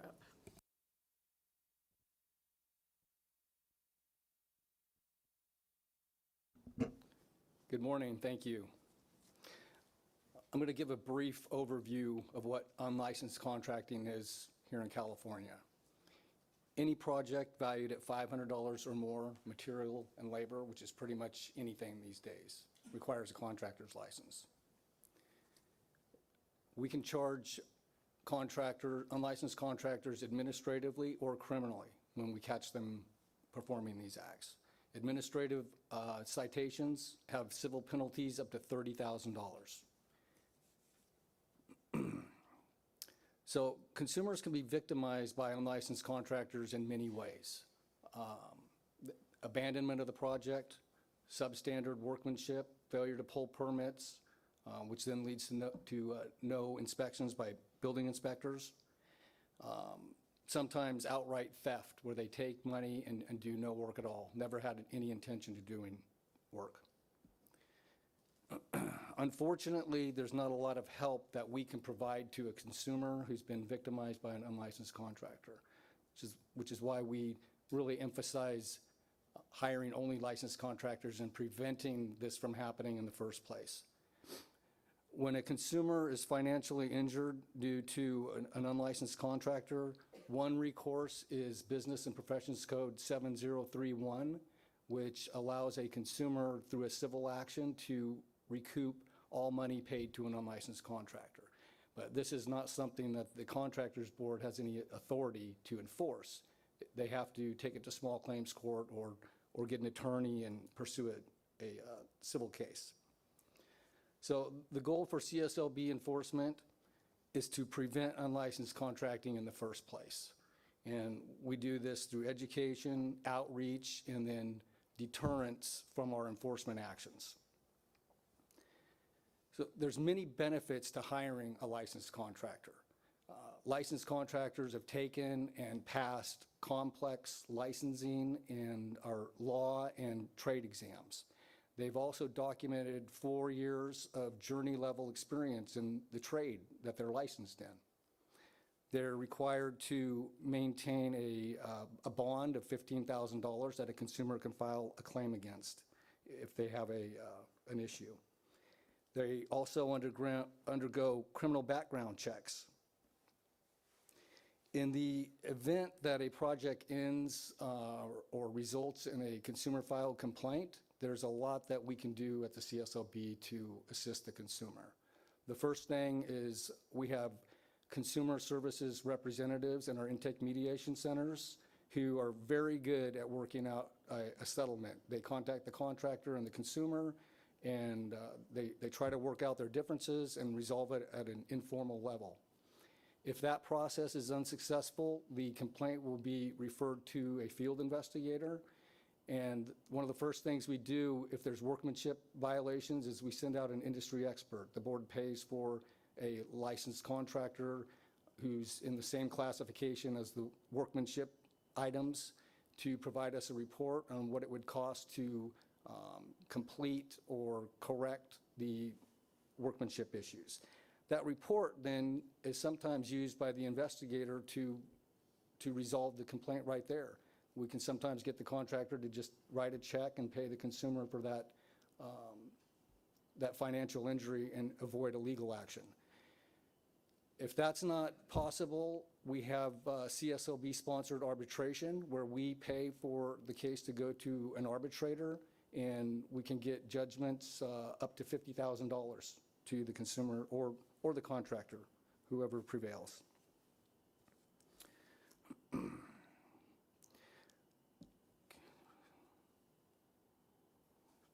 So the question, why do so many consumers hire unlicensed contractors? Oh, go ahead, Dave. Steve, if I could you maybe focus on what you do in enforcement to address those that are on proactive enforcement? Maybe talk a little bit about job site inspections and undercover operations Okay, here. Yeah. sure. To our SWIFT unit, who their primary focus is to go out and look for unlicensed contractors. So we do this, we have a three-prong approach. We receive leads from consumers or the public at large, licensed contractors reporting an active job site with potential unlicensed contractors. And we'll do everything we can to send an investigator out to that job site and try to catch the contractor in the act. It's a bit challenging with 27 investigators covering 58 counties. The other thing that we do is we do sweeps. And we do sweeps among just our own staff and also, as was discussed earlier, with the Joint Enforcement Strike Force and the Labor Enforcement Task Force. And we do these sweep operations all through the year. And then the final effort that we do are our undercover sting operations. And we usually average about 80 sting operations per year pre-COVID. But unfortunately, since COVID, we've been having a lot of difficulty getting people to let us use their properties. We can't do a sting unless we have either a residential or a commercial property to use to do that sting. Okay. So the question that we're asking right now in enforcement is just how big is the underground economy? And most of us realize that California has one of the largest economies in the world, and construction is the #1 industry in California. And staff recently conducted a random survey of online advertising for construction work, and we found that out of 180 construction advertisements, like on Craigslist and other formats, 78% did not include a license number or state that the contractor is unlicensed as required by the law. So it's highly likely that all of those ads were from unlicensed contractors. So what are we doing about it? Every year, CSLB investigates thousands of consumer complaints involving unlicensed contractors. About 20% of the complaints that come in are regarding unlicensed contractors. And then I already talked about what the SWIFT unit does with the proactive, a little bit of stats on that. In 2021, CSLB referred 208 criminal complaints for contracting illegally to local prosecutors and issued 700 administrative citations, resulting in $1.7 million in civil penalties collected. The SWIFT unit conducted 18 sting operations and participated in 160 sweeps and responded to over 900 leads. And again, these numbers are way lower than what they were pre-COVID. So we're really hoping to get those numbers back up in the next year or two.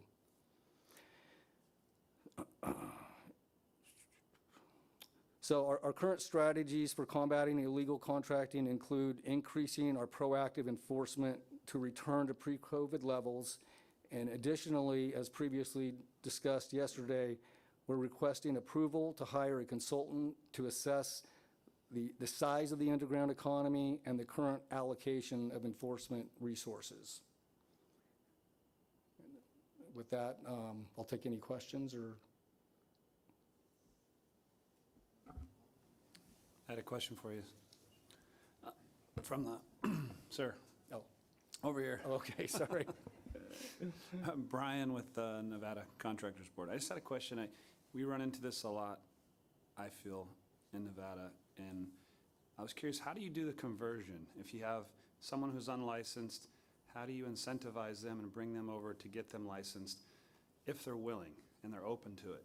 We run into that a lot where I think there's an intimidation factor and they just don't know how to do it, and one thing I run into out there all the time is just trying to bring them to the board, to get them to talk to the staff and not be intimidated by that. How do you guys handle it? Okay, well, one thing that we do is our SWIFT investigators have a application package. We keep them in the cars. So when we go out on a lead or we do a sweep and, or especially at the sting operations, even though we're arresting somebody and issuing them an NTA to appear in court, at the same time, we hand them a package with everything to apply for a contractor's license. Thank you, sir. Yep. Any other questions from the board? Any questions from the public? Sorry for shedding. Some of your research, how many of your complaints are due to a poorly written contract with the consumer, For unlicensed contracting, either licensed or unlicensed? And Steve, do you mind repeating the question? Can't quite hear it. so the question was, how many of our complaints have something to do with a poorly written contract? Correct, yes. Well, the law section that covers all the language that's required to be in a contract, 7159, is very complex and it's very long, and there's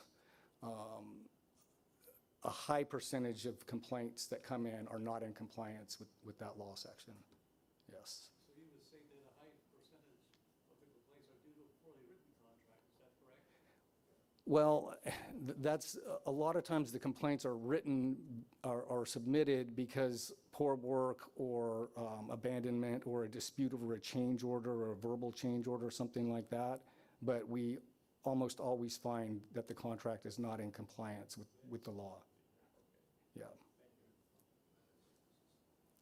Repeat it. Yeah, we're working on making sure we understand all the people who've asked questions. So going forward, if anyone else would like to ask a question, we'd invite you up to the podium. Are there any other public questions? Okay. With that, Mr. Rosario, could we hear from you?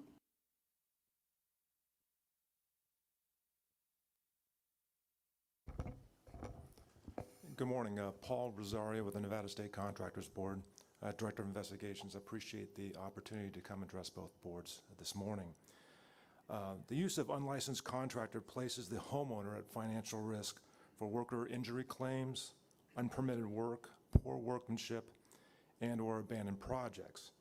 Nevada continues to have a significant problem with unlicensed contractors operating in the state in both residential and commercial projects. During the past fiscal year, which was July 21 through June of 22, the NSCB referred 50 unlicensed contractor cases to local district attorneys for criminal prosecution and issued 230 administrative citations to unlicensed contractors. In total, the administrative citations resulted in over $632,000 in fines and costs. Also during the fiscal year, the NSCB issued 287 cease and desist orders to unlicensed contractors. Again, during the fiscal year, complaints against unlicensed contractors in the state totaled 718, or approximately 34% of consumer complaints filed with the board. Several investigations over the past year indicate a closer working relationship between some licensed contractors and unlicensed contractors than seen in previous years, which is very concerning to the board. There is speculation that the high demand for labor that has resulted in licensed contractors subcontracting to unlicensed contractors in order to meet their construction timelines and manage construction costs.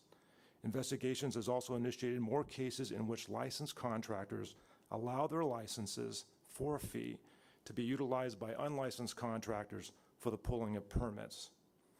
The NSCB recent strategies for combating the underground economy, unlicensed contracting, include soliciting the construction industry and building departments to report suspected unlicensed contracting activities.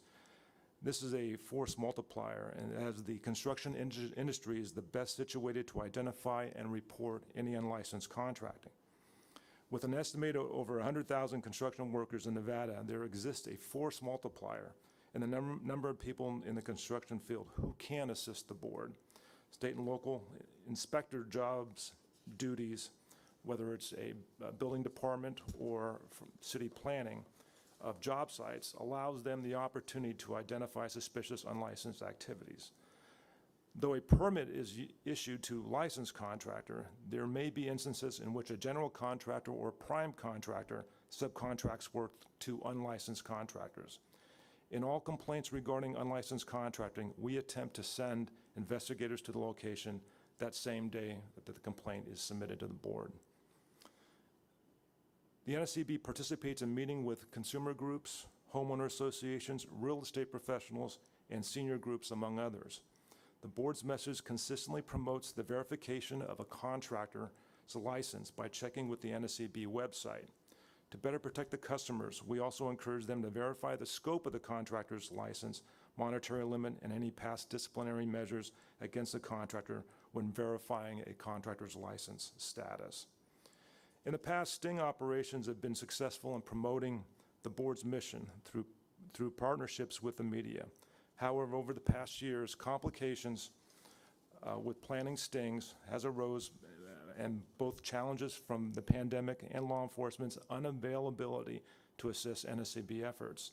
The lack of available support from law enforcement is problematic in circumstances where there is a need for a custodial arrest.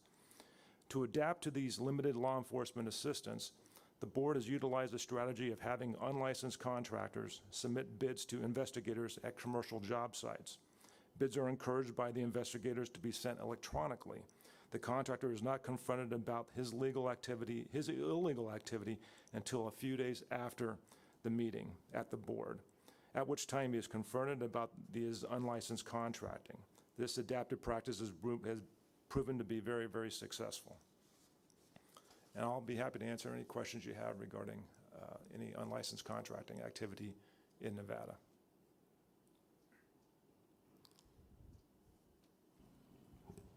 I have more of a comment. I just want to thank what both your offices do on both sides. You know, it's an important component of what these boards are about. You know, identifying these bad actors and protecting the public from shoddy and work and you know, and financial repercussions also. So thank you and your agents. Diana? Thank you. Could you tell me if law enforcement gives any type of explanation to their unwillingness to assist in combating with unlicensed contractors? It's really limited resources on their part. They've been strained through, obviously, the COVID pandemic. Number of personnel. Law enforcement is not exactly a very prestigious occupation to enter into these days. They're having a very, very difficult time in recruiting, much more difficult than, let's say, maybe 10 years ago. That's one of the reasons. It's really it's the resources that are available. They don't necessarily look at us as being a real top priority with the amount of crime that's out there. And so we've tried a number of ways in order to address that with them through dealing with the senior management, the respective agencies, and we just found that our strategy of not confronting these unlicensed contractors on the job site has worked best. When we've had an issue where we've identified that somebody who is going to be coming to the job site has warrants out for their arrest, we'll contact the local law enforcement, and they'll come and arrest them without a problem. It's just, it's a strain on them for them to dedicate, you know, maybe 2 police officers for 1 or 2 days full-time to us, it makes much more of a strain on their resources. So for that reason, and I'm not just talking, let's say Las Vegas Metro, we're talking municipalities, whether it's Henderson Police Department dealing with Washoe County, or even Nevada Highway Patrol. It's very, very limited resources. As much as they would like to, they just don't have the availability of manpower. Michael? Thank you. Quick question. What piqued my interest was I heard something on the online stings. Is that what you were saying? Like being able to try to get an estimate from a contractor and Right, then so, provide it? that's a Yeah. good question. What we're finding is that an unlicensed contractor, if you bring them to want them to give you a bid, they'll give you a bid verbally, but they're very hesitant to give you one in writing for obvious reasons, because that's evidence. So our situation with them is, well, if you're not going to give one to us in writing, we encourage them to give us an online bid electronically, which is just as good as evidence as you can find. So once they do that, and then it just gives us the evidence we need in order to file on them. Is that just like via email or? Yeah, Okay. an email bid, yes. Another follow-up question. For your department, I believe I heard earlier there was like 40 in the enforcement, or in Nevada as a whole, and maybe 13 in enforcement. Is that correct? As far as in enforcement personnel, we have 23 personnel in enforcement. As far as criminal investigators, we'll have seven criminal investigators on board staff. And that would include north and south. And then following up on that, the licensee complaints versus unlicensed complaints, it looks like it's about 50% of. Actually, 34% of the complaints that come in to the board are for unlicensed contracting. And that would be either contracting without a license or unlawful advertising. Okay, thank you. Any other questions from the board? Alan? Thank you. So this is for, I guess, both boards. It seems that there's a couple of websites that are really enabling these unlicensed contractors to reach out to the next homeowner or victim. Is there what happens after we identify these contractors on these websites? Is there any outreach to these websites to try and get them removed? Is there any ability to hold these websites accountable for promoting unlicensed activity? Or is it just end there that we see these contractors keep advertising on these websites and it just continues to be an issue? Yes, good question. Our past efforts to address some of these websites, whether it's Craigslist or Facebook, was very, very popular in order for advertising. Very, very difficult due to their not wanting to restrict someone from potentially, advertising their work. It's very difficult for us. What we do is once we identify that someone is an unlicensed contractor advertising on a website, we issue, if it's a first-time offense, we issue them a letter advising them what they are doing. It's basically a warning letter advising them what they're doing is against the law. We will issue them a cease and desist. If they continue that, we find it, if they don't take it down, then the next complaint that we receive against them, we will issue an administrative citation. If it continues, we could file criminal charges against them for unlawful advertising, but in the past, we found that the criminal charges for unlawful advertising are not something that the district attorney's offices are enthusiastic about because there's no victim. Just the advertising. So we find that it's best for us to be able to issue an administrative fine. If they don't pay the fine, it'll go to collections, and that's going to hurt their credit report. What's very difficult about the advertising cases, because unless you have a person behind that you've identified, it's very difficult we can't charge somebody, or we can't charge, I'd say, Paul's, plastering for unlawful advertising. We can notify them, and if they continue hopefully they will stop the activity. if we're able to identify who Paul is, then we can then issue the administrative citation to that individual. And if it continues, potentially, as I said, criminal, but as I said, it's not something that it's very welcome within respective district attorney's offices. So. Any other questions from the board? Steve? Thank you for all your information. One thing, though, I do know that I was going to state was with the DAs that, unfortunately, with the advertising, there's not a value, there's not an amount. So because of that, they can't, you can advertise all you want, but unless you have an amount that's over the amount where you need a permit, it's hard to go after them. Are you having, so if you're seeing somebody that's advertising, is it based on an amount that they're advertising, or how do you justify that? Well, the way our statute is, you cannot, even if it's under $1,000 labor and materials, if it requires a permit or if it's electrical, plumbing, or HVAC, it would be illegal. So even if they're doing that, we are still, unless we have a victim, it's going to be very difficult to get prosecution. Diana? Thank you. Just a follow-up question to my original question about seeking help with unlicensed contractors. If it's appropriate, have you thought about going to any other agencies such as the Internal Revenue Service for tax evasion for the unlicensed contractors to get them that way?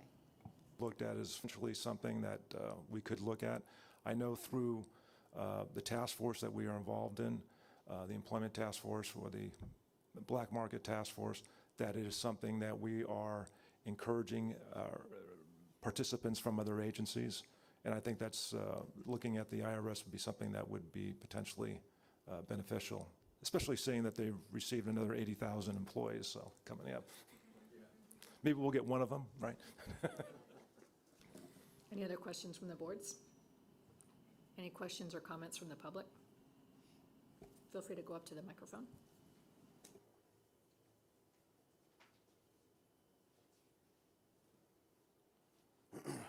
Nick Forschetti, National Contractor License Agency. You mentioned that more licensed contractors are using unlicensed contractors, in more cases of that, and wondering if you have any information on why they're using unlicensed contractors. I thought I heard you kind of make a statement about that. But if that's kind of a combination maybe of, you mentioned people are kind of reluctant to come and get licensed, or is it maybe a language barrier, or you have, an influx of a new population creating any of those issues? Yeah, this is one of the things that we're seeing as, hopefully, this trend will not continue to the point where we're finding that licensed contractors are entering into business relationships with unlicensed contractors. More and more we're seeing this. And it's not one specific field either. So it's not just painting, it's not framing, it's not pools, it's across the board we're seeing this. And we believe that this has also resulted in the less of the reporting from the industry of unlicensed contracting, which we found that is down in Nevada, in spite of the fact that there's so much work that's being done. One of the reasons, as I stated, is that licensed contractors, as throughout the country, they're having very, very difficult time finding workers, finding subs in order to meet their timelines. Additionally, obviously, the costs associated, the rising costs for construction. If you've got a contract, you're trying to limit your reduction of your profit, you're going to potentially look at a lower workforce, a lower price workforce, and that would be unlicensed contractors. Now, the question is it across the board? It's across the board in the sense of a lot of the trades that we're seeing. I don't think it's something where it's rampant, but we're finding this as being more and more cases that we're finding which licensed contractors are actively involved with unlicensed contractors. And it's not only even subbing the work out, but it's also what we would call a licensed loan, or to a point where they are pulling permits for unlicensed contractors for a fee. Whether it's for a pool contract, we had a case where we have a licensed pool contractor for $5,000. He's pulling permits for unlicensed contractors on pools. So that's what we're really finding. I don't think it's a language barrier.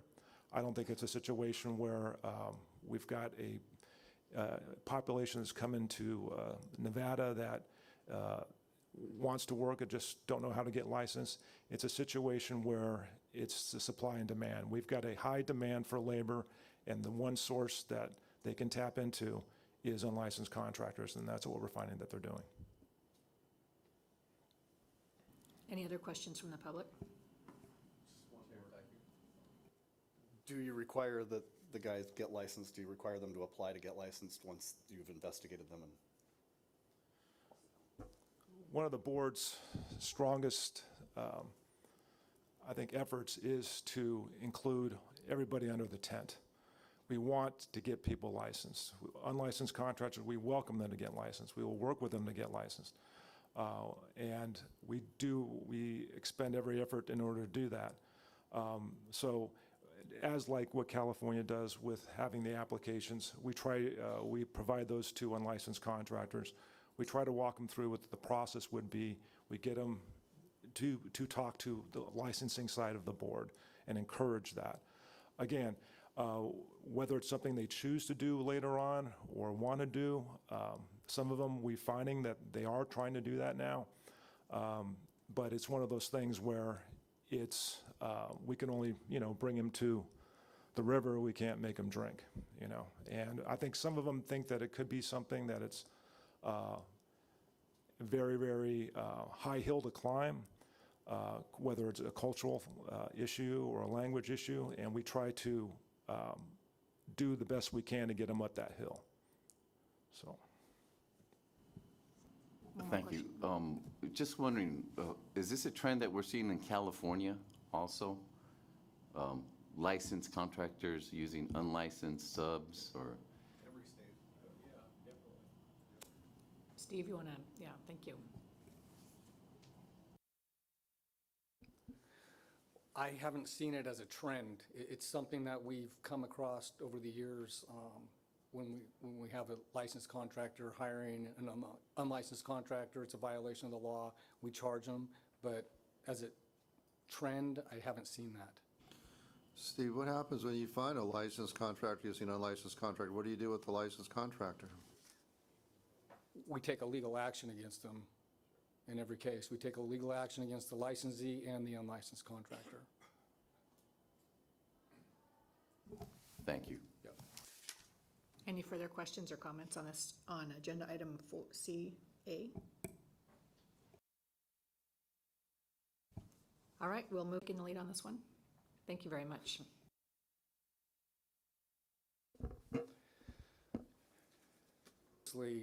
Approximately 50% of our licensed contractors file an exemption, telling us that they do not have employees. And our research and experience shows that that is not even close to reality. Thousands of California consumers are at risk of substantial financial harm if an uninsured employee is injured on their property. Additionally, legitimate contractors are at an unfair advantage. They can't compete with the unlicensed or with the contractors who don't have workers' comp. They can provide a lower bid.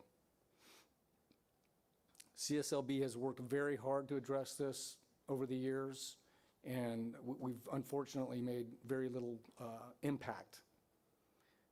In the last 3 years, we've issued over 1,500 stop orders on projects where we have found employees working who are not covered by workers' comp. In addition to the stop orders, we issue administrative citations or refer the case to the local district attorney.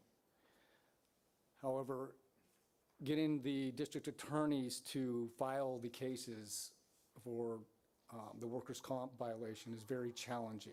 There's a much higher level of evidence required. They actually want to see the identity of the employee. We actually have to be able to identify the employees. So it makes it very challenging. The combined efforts of education and enforcement have not been enough to address the problem, and CSLB is not staffed to audit the 123,000 approximate licensed contractors who are claiming that they do not have employees. Another problem that we encounter is we receive leads often from licensed contractors who see a contractor working with employees and no workers' comp. And we'll do everything we can to send an investigator to wherever that job site is in California. And again, we're talking about 27 investigators in 58 counties. So it's not always possible, but we do everything we can. Often what we find when we get there, the contractor does have a workers' comp policy, but just didn't send it in to us. So that's a violation, and we can address it, but it doesn't prevent the problem of us wasting our resources running all over the state trying to confirm these alleged violations. So enforcement staff are very excited about two current laws that are, one has been passed. Assembly Bill 569 was recently passed, which increases our maximum civil penalty for having employees and no workers' comp from $5,000 to $30,000.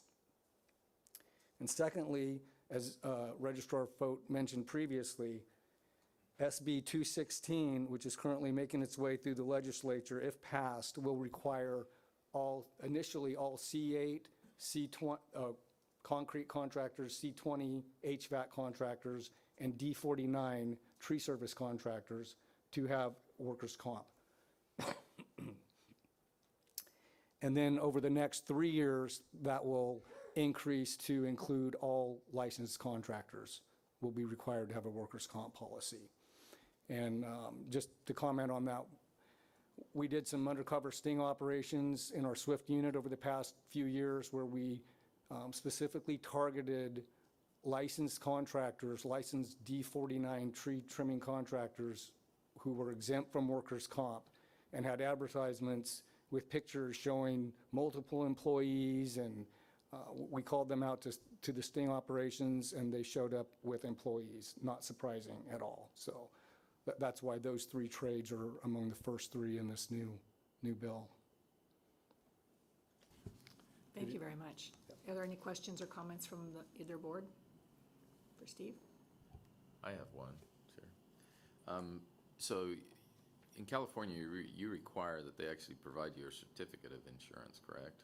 Correct. To verify, because I'm licensed here, and I believe we have to do that every year, or every other year, I can't remember. But why is it on your general liability insurance? And my company is an LLC.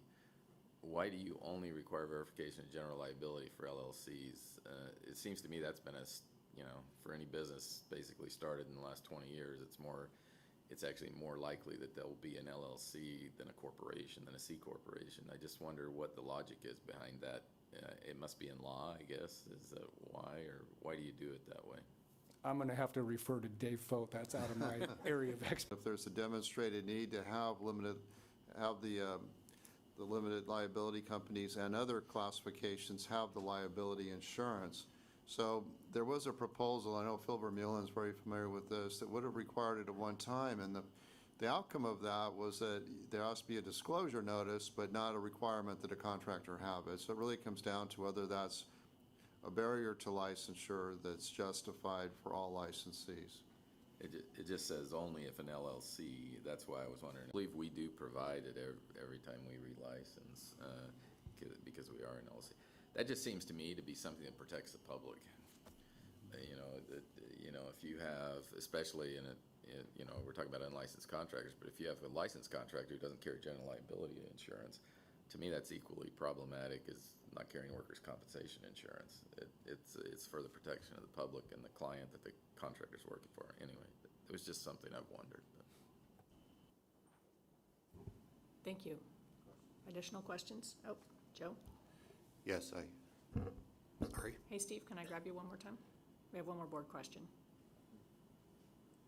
I just wondered how you handle casual labor or 1099s. So the contractor says, I'm just going to pick up a few guys to do some work, or I'm going to 1099 them. Does that fly in the state of California? It does not fly. And it's very challenging. When we show up at a job site and we have a contractor, whether they're licensed or unlicensed, and they have employees working there, we have a series of questions that we ask to determine whether or not these individuals are acting in the capacity of an unlicensed subcontractor or employee. And what it comes down to is direction and control. There's a whole list of questions we ask. You know, how are you being paid? Do you bring your own tools? Do you set your own hours? These types of things.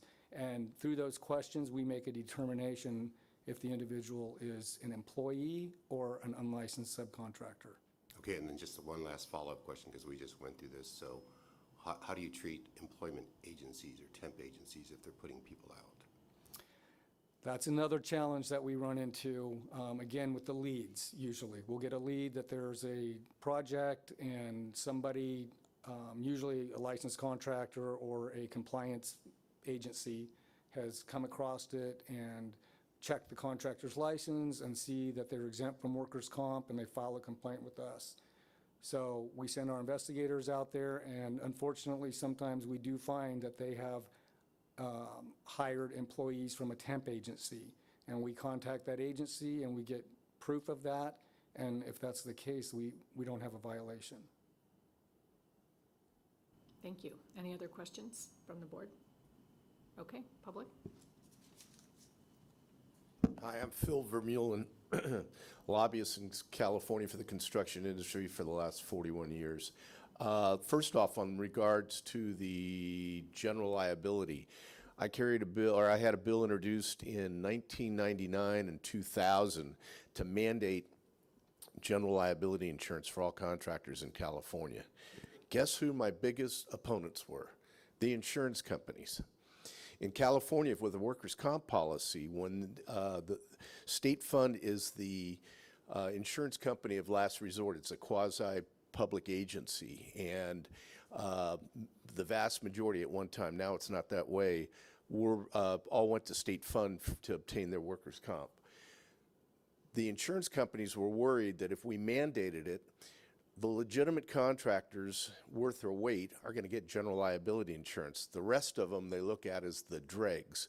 Their fear was that they'd have to create a state fund for general liability insurance. So they fought me tooth and nail. So we had to compromise, and that's why the mandatory disclosure.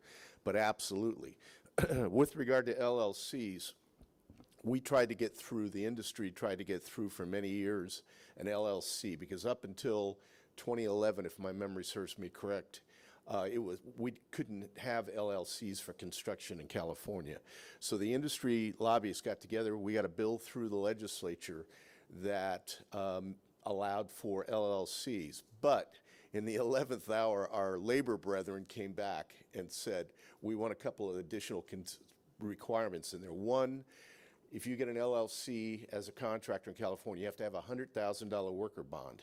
That was part of our labor brethren wanted that requirement. The general liability came up at that same time, and that's how that came into play. Plus, it was an opportunity for us, since we couldn't get it through for the whole industry, to get that in at least for LLCs. So that's why there's the difference between the two.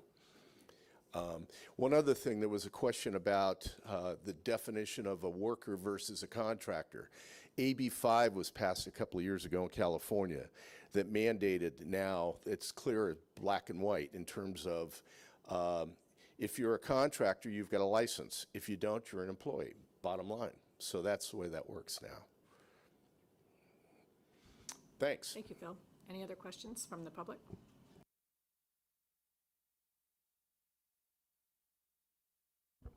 Can I make more comment? Is that okay? Please, I would appreciate that. Thank you. Bruce Wick, Housing Contractors of California.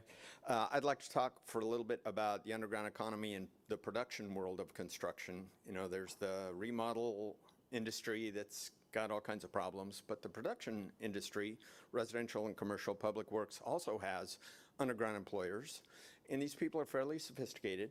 And so I'd like to suggest a few ways we can enlist more resources, because we can't come up with more resources internally, but we can enlist people outside to participate.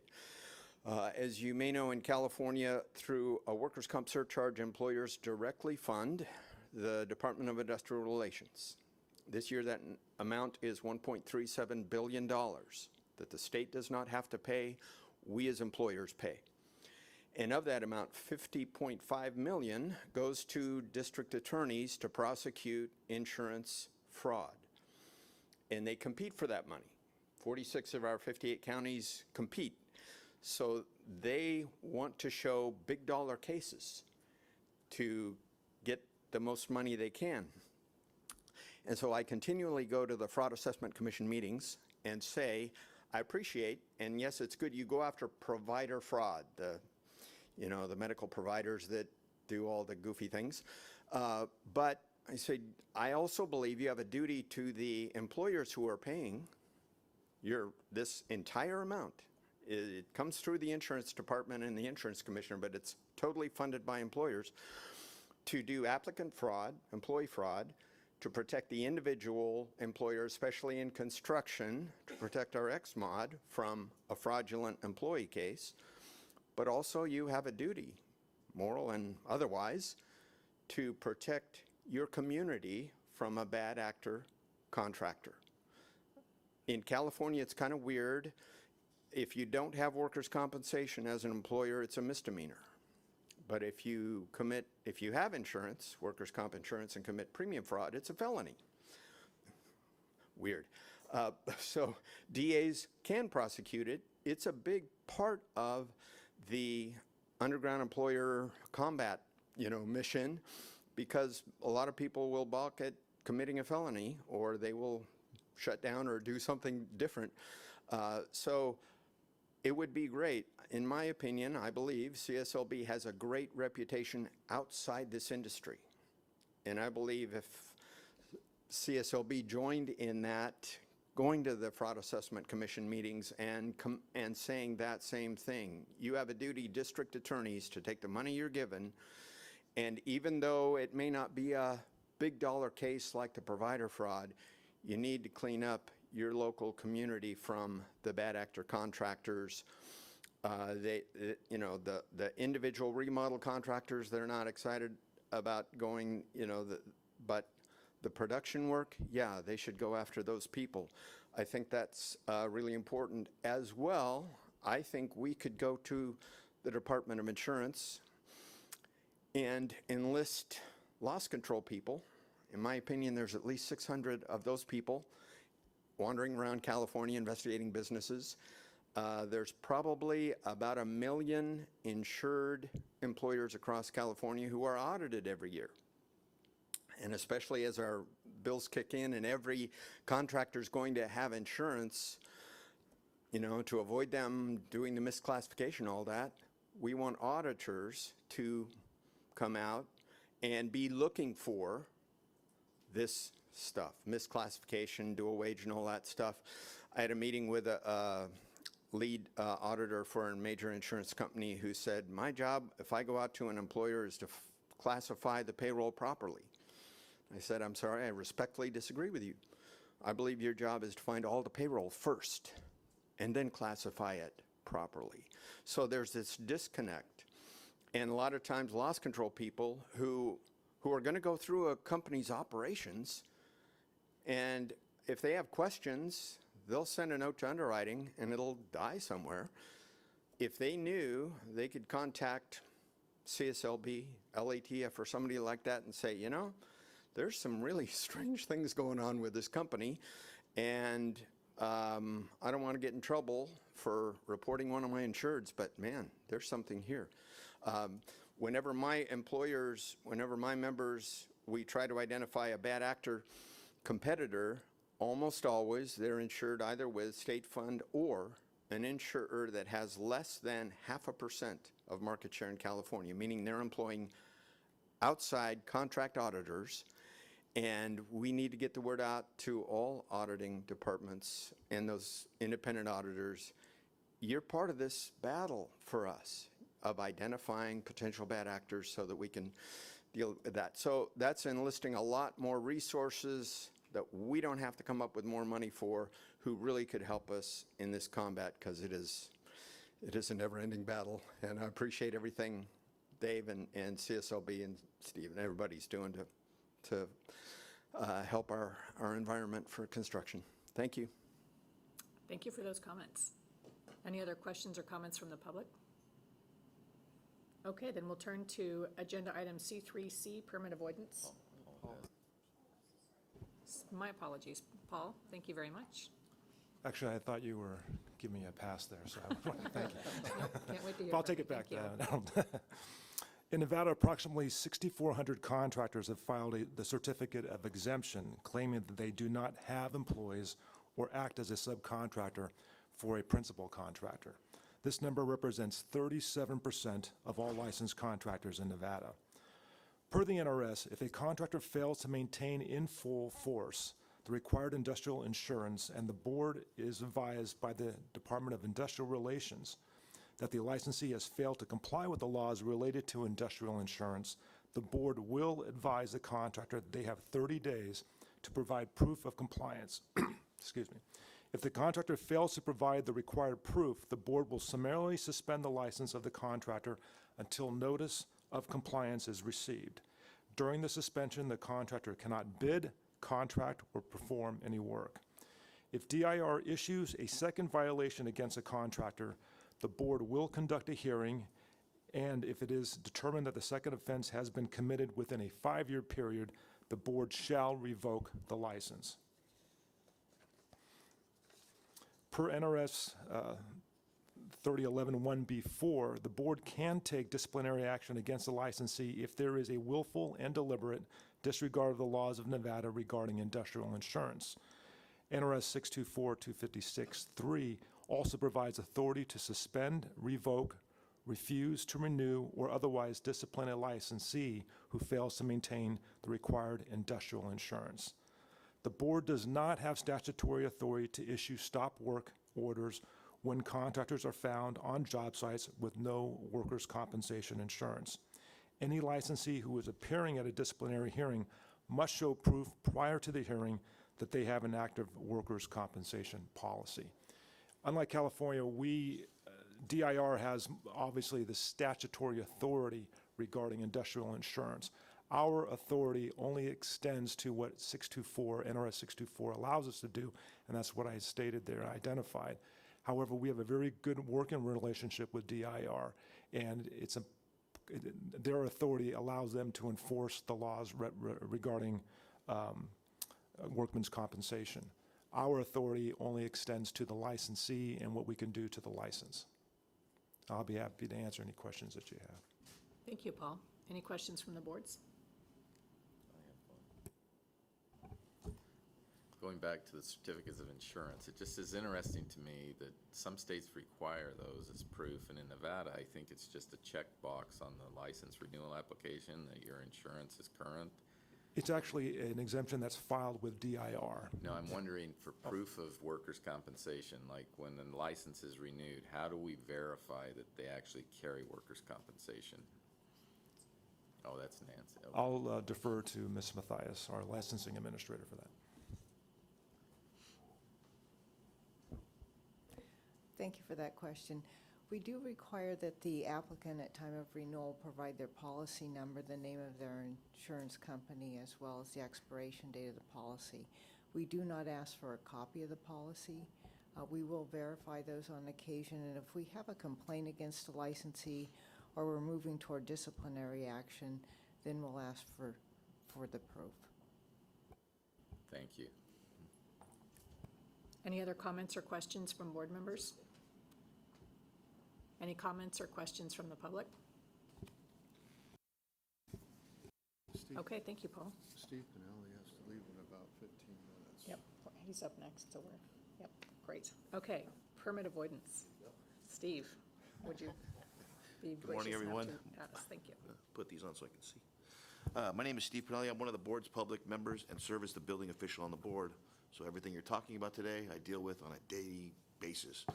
I'm going to share two additional issues that contribute to the state's underground economy: permit avoidance and house flipping. In both California and Nevada, contractors' failure to comply with building permit requirements is a cause of fines and/or license discipline. CSLB developed a building permit training video for contractors detailing permit requirements and how not pulling building permits hurts the property's owner and contractor's business. CSLB also created a building permit complaint form and encourages consumers, contractors, and building officials to file building permit complaints with CSLB. The form is available on CSLB's website. CSLB took 981 legal actions for permit violations between January 2018 and June 2022. CSLB strategies to address permit compliance: develop communications with C20 HVAC and C38 refrigeration contractors on California's decarbonization goals, sponsoring legislation Assembly Bill 1747 to increase CSLB's maximum fines for permit violations. We deal with the board and building officials dealing with just permit compliance fines and going to code enforcements and actually sending things to the board of CSLB is something that we're trying to develop more and more. Not just going to district attorneys, but also, and I've mentioned this with the board already, is trying to get a link connected with the board. And I would even suggest, even with Nevada's board and any other board, to reach out to their building officials and trying to get a link together. And when I'm saying that is people that are going on our websites that are looking for specific permits or complaints and seeing that and having it be specific. I don't want to see something that's going to a homepage and then they have to go through everything. Basically being, if you're working for plumbing, building, electrical, and you want to file a complaint against somebody's license, to have that link specific and then having the dialogue sending them to a homepage of a CSLB or any other board. I think it would be very helpful. One of the other problems we have is with house flipping. Unlicensed individuals purchasing homes with no intention to live in. We see that daily. Unfortunately, if you turn on a TV channel right now, you can look at online and see this guy buys this house, and in 30 days they flip that house, and it's amazing how the plans, the permits, and everything gets done in 30 days. We're 3 days out for an inspection. 20 minutes away from San Francisco, they're 3 weeks out for an inspection. So to flip a house in 30 days is amazing. And again, unfortunately, people see that and they think that, I can buy this house and do that. We do get a lot of people that are not pulling permits. They're just doing the work internally. They think that, we moved a wall and it's not a big deal, and we moved the plumbing and we moved all the electrical and everything. It's nothing to have to look at, and they're flipping the house. One of the suggestions I had, and I think I spoke with David about it the other day, was making a requirement of somebody having to actually be in that home for a certain amount of time before they can come get permits as a homeowner. Now, if they want to hire somebody with a license to do it, they're going to come get plans, they're going to get permits, they're going to get approvals, they're going to move forward. It's not a big deal, they're going to get inspected.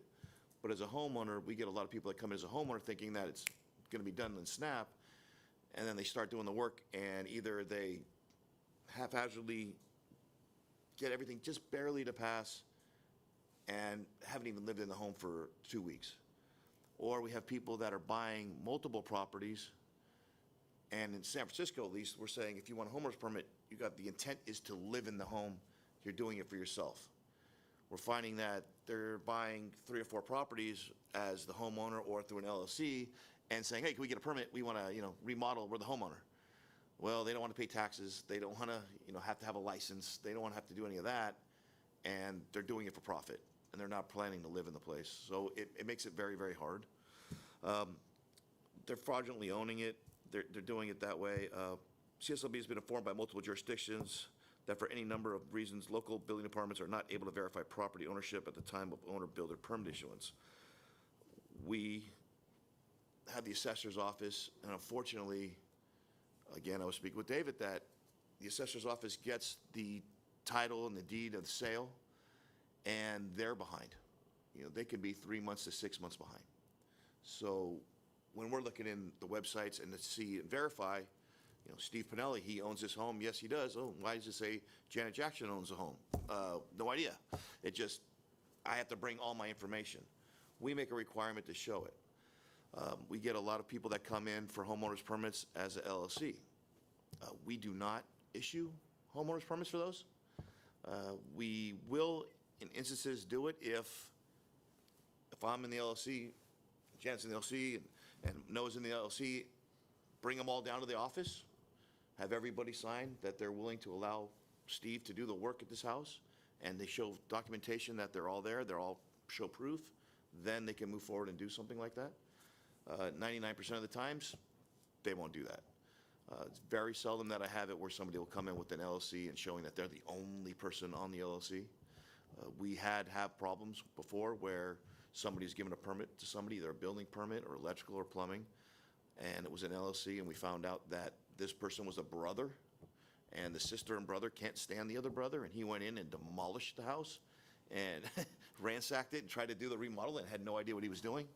And then lawsuits entailed, and we actually were called to go in front of the, district attorney and explain our side of it and what we saw what happened. So, we try to make sure that doesn't happen. Working with the local prosecutors to prosecute contractors for filing false documents with a public official. Penal Code section is 115. We're trying to establish partnerships with local building departments through California Associated Building Officials to encourage sharing of information and tips to possible fraudulent owner-builder activity. We try to do that, and that's kind of the reason why I'm trying to put it on a website. I heard yesterday about videos and everything else. That's one of the biggest things that I'm trying to see if there's a way I can put that out there and make it where it's easier to just get everybody in contact with it so we can stop this underground. There's a lot of people that are coming out of the woodworks because we can't get somebody to do the work. And I hear that everywhere. And we, in Nevada, we can't get a contractor. We can't get a contractor. What happens is when everybody hears that, that's when the black market comes up and they're coming, hey, I can do it for you. And then the problem, I was just speaking with Mr. Martin, was can you come in and fix it now that he, did all this work and it's not done right? Well, he spent $20,000 already thinking that, he was going to get a great job and it's destroyed. And then you got to hire a licensed contractor and it's going to cost you 5 times more because not only does he have to start over, but he has to rip everything out that was put in and then do it all over again. Telling consumers how that is, it's a great tactic. Telling building officials to actually tell people that if you're doing the homeowner's permit yourself, but you're pulling it for somebody else because they don't have a license, that ultimately the insurance company, if something happens, you're the guy doing the work. You're the one that's liable. People don't understand that, and when you bring that up to them, it stops a lot of the people's, oh, really? I'm going to be liable? Oh, no, I'll go get somebody else. The reason why he has you down here is, or she has you down here, is because they don't have a license and realize that they're having you pull the permit because they can't. And I think that's an important thing that we need to get out to more officials, and we need to bring that and push it forefront. If you have any questions, Thank you, Steve. We'll take it. I really appreciate that. Steve efficiently has covered C and D for California, which I appreciate. Let's cover C with Nevada, and then we can do questions on permit avoidance. So I asked Deputy. Good morning, Sam Palmer. I'm the new Deputy Executive Officer for the State of Nevada Contractors Board, here to address you on item C3C. And believe me, it is a major headache for us too. Those are big concerns. Permit avoidance, it's a polite way of saying no building permits were pulled or the work performed is unpermitted. Either way, it's work without a permit. That work by statute requires a permit, and it is therefore illegal. Plain and simple. Contractors must comply with applicable state or local laws relating to the issuance of building permits. In Nevada, a contractor's failure to comply with building permit requirements is a cause for fines and/or license discipline. Contractors that avoid the requirement to get a building permit do so for many reasons. Contractor may be unlicensed. They may think they're saving costs on plans or permit fees. They're trying to avoid dealing with the building officials in their jurisdictions and their permitting processes. Trying to save time in their construction schedule. Think that a permit is not required. Owners don't want to pay for an increase in property taxes, or the reasons can go on for many, many more. However, the risk of not pulling a permit are high and exposes the homeowner to additional liability as well as costs, including the work is undocumented. and any future work expansions may be compromised until that unpermitted work is brought back into compliance as needed, as Steve referenced. Insurance may not cover the repairs or damages of the unpermitted work, especially since it was illegal work. May hamper the sale of the residence in the future because of the illegal work being performed. It is illegal to perform work without a permit and inspections. That work may not meet code and may be potentially unsafe to the homeowner or to the neighborhood. A simple example that happened in Clark County last year. Homeowner recently purchased a tankless water heater for their cabin and was advised by a home improvement store that a permit was not required and that the installation could easily be done by the homeowner. The homeowner installed the tankless heater and obviously did not call for inspections. Within a short time, the homeowner stumbles out of his two-story cabin, where the first floor was the garage and also where he had installed the heater. Neighbor nearby, who just happened to be up at his cabin, runs over to assist the homeowner and then goes inside to assist the homeowner's spouse. And an investigation quickly reveals that the homeowner had not properly vented the exhaust to the exterior of the property. A quick 2-minute inspection, even a video inspection, quick remote video inspection could have stopped this process and could have prevented this almost deadly accident. All we're asking for is a short time period. Just let me take a quick look. We send in a qualified individual to take a look. They can look at things very quickly and tell you if you're on the right track or not. But that's the inspections part of it. Another form of permit avoidance we're seeing lately is where a contractor will apply for, typically online, and obtain a permit but fail to request any inspections. The contractor will then not call for a final inspection, but will advise the homeowner that it's their responsibility to schedule for a final for the contractor's permit. Best example we've got lately here is one of our local contractors pulled over 750 permits in the recent past within multiple jurisdictions in Southern Nevada, charging their clients for each permit, but then never calling for any inspections, let alone finals. The permit then expires after 180 days of no activity, and the work never gets inspected. But at the start of the project, everything looks good. He has a permit. He shows the inspector, I have a permit, or no inspector. He shows the homeowner, I have a permit.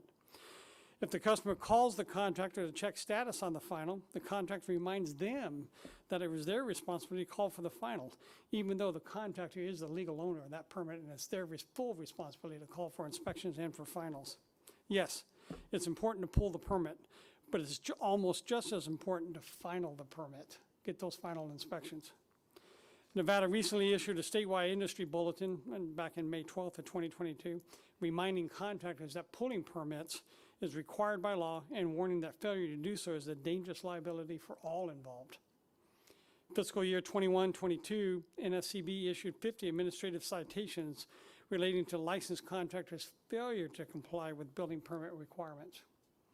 It's our goal to bring these contractors back into better compliance with the laws by educating them on the requirements for permitting and inspections, and as necessary through the disciplinary process. We're also working closer with the local jurisdictions to report all unpermitted work that we encounter, and for the jurisdictions to report back to us all of the unlicensed work that they are aware of.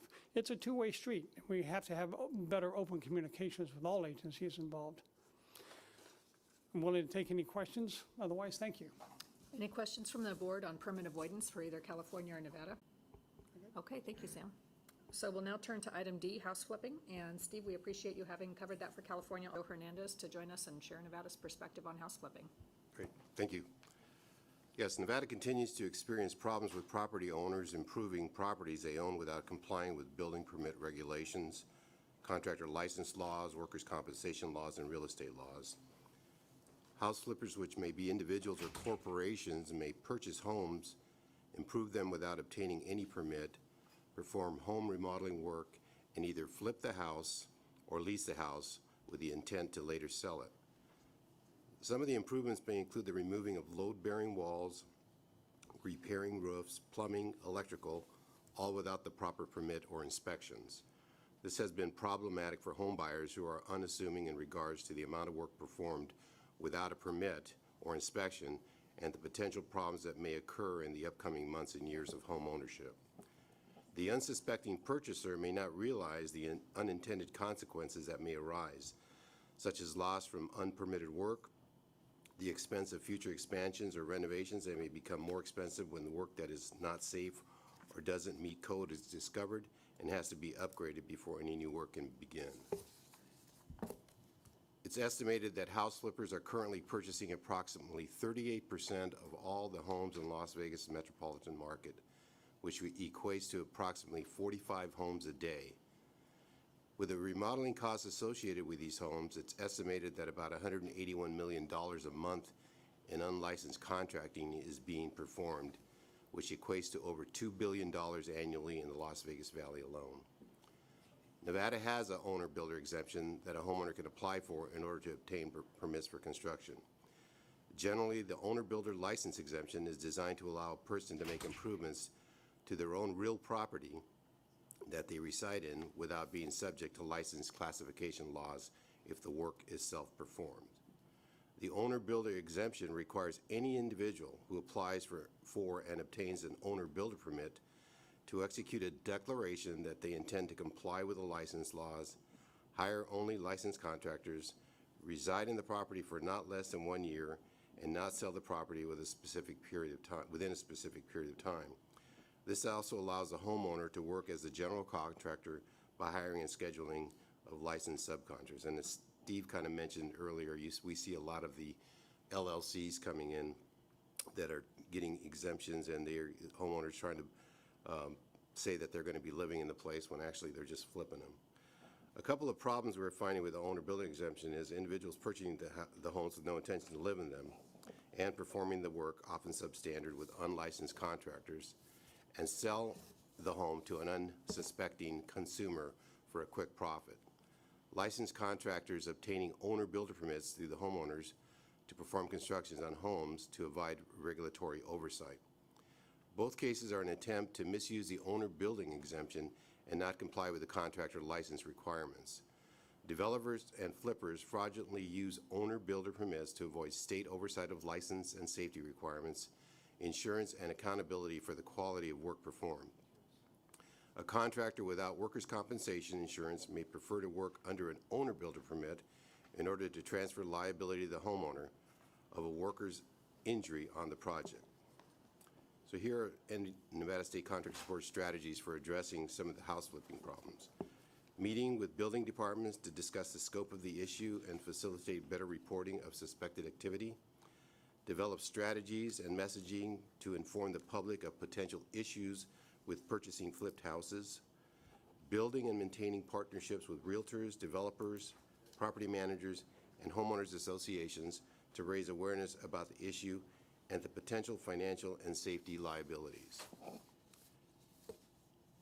Also, amending existing statutes under our NRS 624, allowing for the board to impose discipline to individual companies who submit an owner-builder exemption with misrepresentation of fraudulent information. Another goal is quite simply to reform.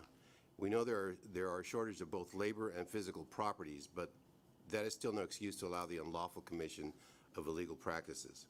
Therefore, it's our goal to get these entities licensed and participating in the primary legal market and out of the light of the day, and out into the light of the day, all in an effort to protect the public and create an increase in revenue to our state. We feel that converting the underground economy is not only the right thing to do to protect the unwitting public, but will also capture millions of dollars of lost revenue by the building department, insurance industry, trade accounts, SBA loans, trade schools, unions, and most importantly, licensing fees to the Nevada State Contractors Board, as well as the Residential Recovery Fund. In short, we need these workers licensed and gainfully employed legally. So if anybody has any questions, I'll do my best to answer them. Thank you, Board Member Hernandez. Any board questions? I would like to defer to Noah, because we talked about this at the task force, some of the ideas. You had a really great idea. I'd like you to share that with the group, please. Well, one of the things that we're looking at is you go to the affidavit that's filed saying that I'm an owner builder, and we think that there might be through regulatory and administrative powers, be able to, if you submit an affidavit saying you're an owner builder and you plan to live in the house for however long you live in, and and then it turns out you don't, it's pretty, that's falsifying an affidavit and a fraudulent act, and the administrative agency has the ability to do that on very little proof and paperwork. Not that hard to prove. Thank you. Any other board comments or questions? Had some great robust discussion on the underground economy, and I really appreciate all of those. We're going to continue with items 5 and 6 to conclude our day. I appreciated all the conversation, and we still have a little bit of time. So let's do multi-state sting and sweeps, item 5. This agenda item focuses on multi-state sting and sweeps. David and Margie are going to make an opening statement, and With Nevada and other states to look for enforcement operations to get maximum exposure. And I know for this year, if I turn over to Steve Grove, maybe to talk about this most recent operation. So Steve, just, you could talk about how you identified your targets. I know that in years past, we've worked with Paul Rosario in Nevada to do stings on, cross-border stings. We weren't able to do it this year. It might be something we think about doing next year. Yeah, correct, Dave. Each year, CSLB, in this 3-week period, conduct as many stings and sweeps as we can all across the state. And this year, we were able to conduct 3 sting operations, Shasta County, El Dorado County, and where was the other? Monterey County. And normally we do more than that, but again, because of COVID, we were not able to pull off as many sting operations. And then with the sweep operations, again, we try to hit as many counties as we can, and we hit over 20 counties with multi-agent sweep operations. And while CSLB's sting operations are very effective at catching a handful of unlicensed contractors at any given time, the much bigger impact comes from the deterrent when our public affairs office puts out the press release of the sting operation. And to be able to participate in a nationwide enforcement effort and get the word out on a national level is a huge opportunity and something we look forward to every year. Any questions on the NASCLA operation?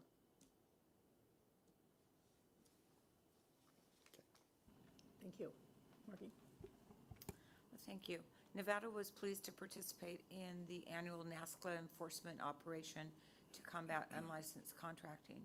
This year, we conducted 98 site visits during the 3-week period, which resulted in 50 criminal cases for unlawful construction activities, 7 cases related to violations of industry regulations, and the issuance of 22 cease and desist orders, 3 criminal citations, and 4 violation letters.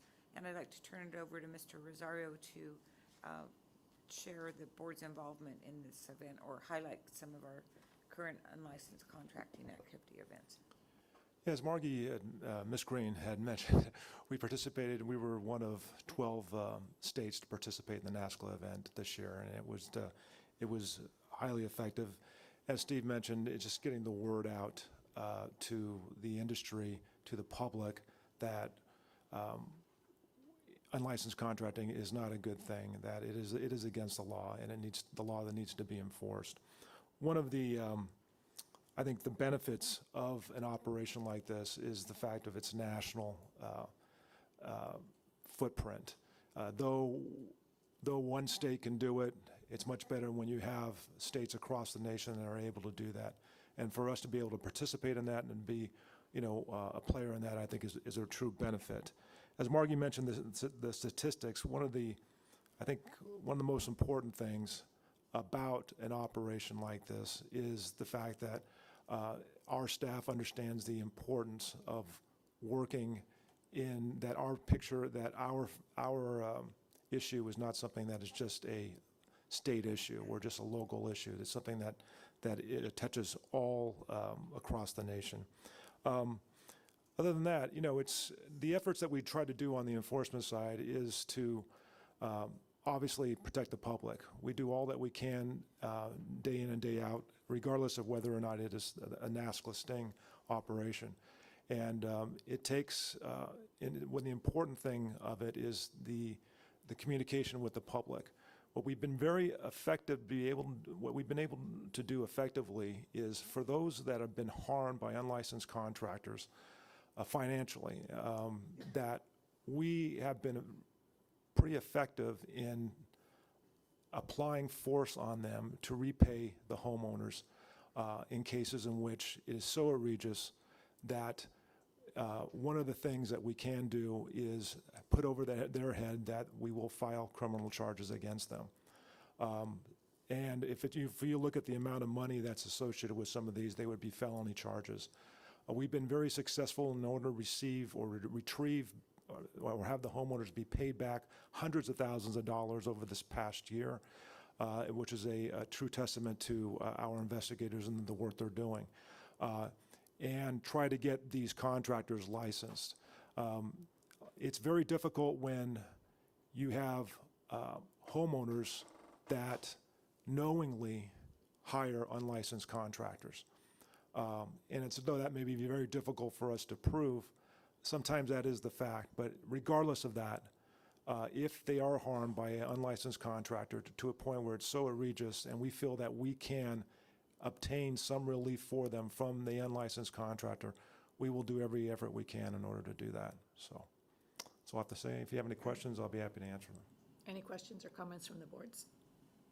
Any comments or questions from the public? Thank you very much.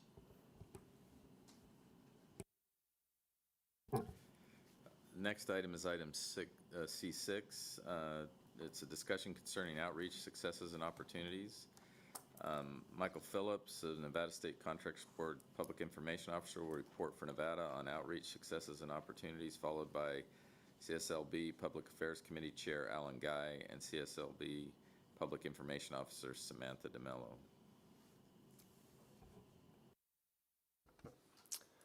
Good morning, Chair Tykert, Chair Martin, and your respective boards. For the record, my name is Michael Phillips, and I'm the Public Information Officer with the Nevada State Contractors Board. And I would like to talk to you briefly about some of the outreach successes and opportunities we've had in the Public Information Office over the last fiscal year. In the fall of 2021, the board engaged in a residential solar outreach campaign to highlight new residential solar requirements. And that campaign included a joint press conference with local and state officials to discuss the new solar requirements of recently passed legislation, and to also emphasize the importance of hiring licensed contractors. Additionally, the campaign had the creation of a new residential solar tab on the NSCB website to help inform the public of those changes. And we also sent an industry bulletin out to the licensed contractors to make them aware of these changes. Furthermore, we sent an informational release to media and integrated social media graphics and posts into our social media efforts to further spread the message. Also this fiscal year, the board started a LinkedIn social media channel, and we found this to be very productive, and in a few short months we have over 430 followers. And we just find it another way to engage with another channel, another group of people who are interested in receiving our information and need to be educated about some of the issues out there. Further, we had outreach in many forms, and we were excited for the opportunity to get back out into the public and interact with people at different events. And we had the opportunity to attend dozens of events and interact with many different demographics. This included students at Construction Career Day, families at home shows, older Nevadans at senior centers, and we sought out homeowners throughout the state to tell them about the important benefits of using licensed contractors, including our residential recovery fund. We also remain focused on informing the real estate industry of the importance of using licensed contractors and sharing that information with their clients. We prepared specific materials for the real estate industry, which included social media kits, tailoring communications for some of their newsletters, and also doing presentations to property management groups, homeowners associations, and real estate groups. And we were also an active participant in promoting careers in construction. We participated in panel discussions at Nevada high schools, and also Construction Career Day, which is organized by the Contractors Association. And these events are always a great opportunity for us to interact with students and show them that there's more to the construction industry than maybe the stereotypes of just labor jobs and the other ideas that might be out there. Finally, I wanted to talk about some of the outreach opportunities that we see for the upcoming fiscal year. We will be updating our communications plan to enhance strategies in the promotion of licensed contractors. We will also be emphasizing our communications to seniors and other vulnerable populations about contracting rules and requirements. And then another major opportunity we see for outreach is to update our website. We are working on updating our website and our mobile app to refresh it, provide new information, and make it more user-friendly. Finally, our efforts continue to put more of our materials in other languages, Spanish being our highest priority, and so we will continue to enhance those materials. That's my presentation, and I'm happy to take any questions. Are there any questions from the board? Any questions from the public? Thank you, Michael. Thank you. Alan? Thank you, Chair Tykert and Chair Martin. My name is Alan Guy, Chair of the Public Affairs Committee. I will share the following updates on CSLB's outreach efforts. CSLB is constantly exploring and using innovative ways to deliver key messages to consumers and the industry. The Public Affairs Office continues to collaborate with industry, consumers, and government entities to produce effective outreach that includes using CSLB's social media platforms, virtual video events, in-person meetings, and the CSLB website. I am pleased to highlight some of CSLB's recent outreach successes. CSLB strives to increase licensee diversity. To achieve this goal, the Public Affairs Office published an applicant outreach series in English and Spanish that is available on CSLB's website. These materials are used for CSLB outreach presentations and provide an overview of the process to get a California contractor's license. In addition, staff has also continued to produce English and Spanish versions of the monthly Get Licensed to Build virtual workshop. The live webcasts have been well attended by those interested in a contractor's license. To further reach and engage with California's diverse communities, press releases and key social media messages are translated in English and Spanish. CSLB has nearly 15,000 followers across all social media platforms. Thank you to the Public Affairs Office for their ongoing efforts to educate the public and bring awareness to construction-related issues. With that, CSLB does see opportunities to Let's start that again. With that, CSLB does see opportunities to diversify its outreach. You can find a list of planned outreach opportunities on page 46. CSLB is working with the Joint Enforcement Strike Task Force, as mentioned in Agenda Item 4A. The Public Affairs Office will assist in coordinating educational workshops with agency partners, such as the state's Employment Development Department, to assist applicants and licensees in complying with contractor state license law and other business requirements. And as emerging technologies impact the future of our industry, CSLB will also focus outreach on assisting in the effort to meet California's carbon reduction goals.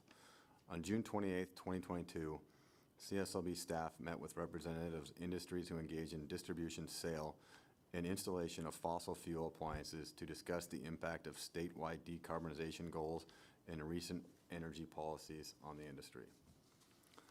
CSLB is looking to partner with California Energy Commission on developing outreach to educate contractors' HVAC decarbonization goals, including changes in state building code and legislation. The Public Affairs Office is currently working on communications to C20 and C38 contractors, including an industry bulletin for C20 and C36 contractors to ensure their projects are in line with the state's carbon reduction goals. Addressing decarbonization goals and in achieving permit compliance overlaps with Enforcement Division. And finally, CSLB is looking at outreach opportunities to help reduce the number of consumer complaints for solar installations by educating consumers about solar projects, including which contractors are allowed to install solar. I'd like to have our Public Information Officer, Samantha DeMero, come up and maybe provide a few comments.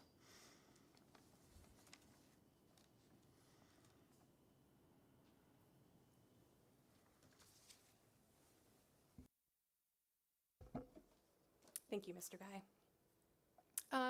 I am Samantha DeMello. I'm a Public Information Officer for the Contractors State License Board. I just want to make a few general comments about the Public Affairs Office and our activities. Consumer education and protection and licensee education is always top of mind when developing our outreach. As outreach strategies are developed, the Public Affairs Office will seek opportunities to partner with CSLB staff, state agency partners, and community and industry-related organizations. The Public Affairs Office will continue to increase engagement to reach our diverse communities so that we have access to all those folks who will need these resources and information, and ensure that our information is translated into English and our highest priority of Spanish. Thank you. Thank you. Are there any board member comments for Alan or Samantha? I just have a comment. I do know it's a real tough job for the PIOs out there, because this industry, it's hard to make this industry, especially the licensing portion, so informative to the public. It's a hard thing, kind of, what to say, a little bit boring in general, but just getting that information, it's a hard task and a hard order, and everyone does a great job on that. Thank you. Thank you. Any other board member comments? Any comments from the public on this agenda item? I'll turn it back over to Chair Teichert. Thank you. Okay. Before we adjourn, I want to thank the Nevada Board and staff for the strong working relationship that has been developed in collaboration on consumer protection goals. I have requested CSLB staff research the ability to hold next year's joint meeting in Nevada. Can I please get a motion to adjourn the California board meeting? Second.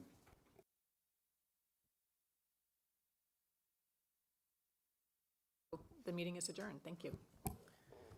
I would like to take this time to extend our appreciation again to California Board and Chair Teichert and Registrar Fote for the opportunity to meet today. I do appreciate all the discussion. I'd also like to echo the comments from Chair Martin and thank Dave Fote and his staff and the California Board for being our valued partners in our quest to protect the health, safety, and welfare of the public. Looking forward to seeing you all in Las Vegas next year, and thank you again for bringing our boards together for this great discussion. May I get a motion for adjournment of the Nevada State Contractors Board meeting? I have a motion. Second. Thank you. All in favor? Aye. Motion's adjourned. Thank you. Meeting's adjourned.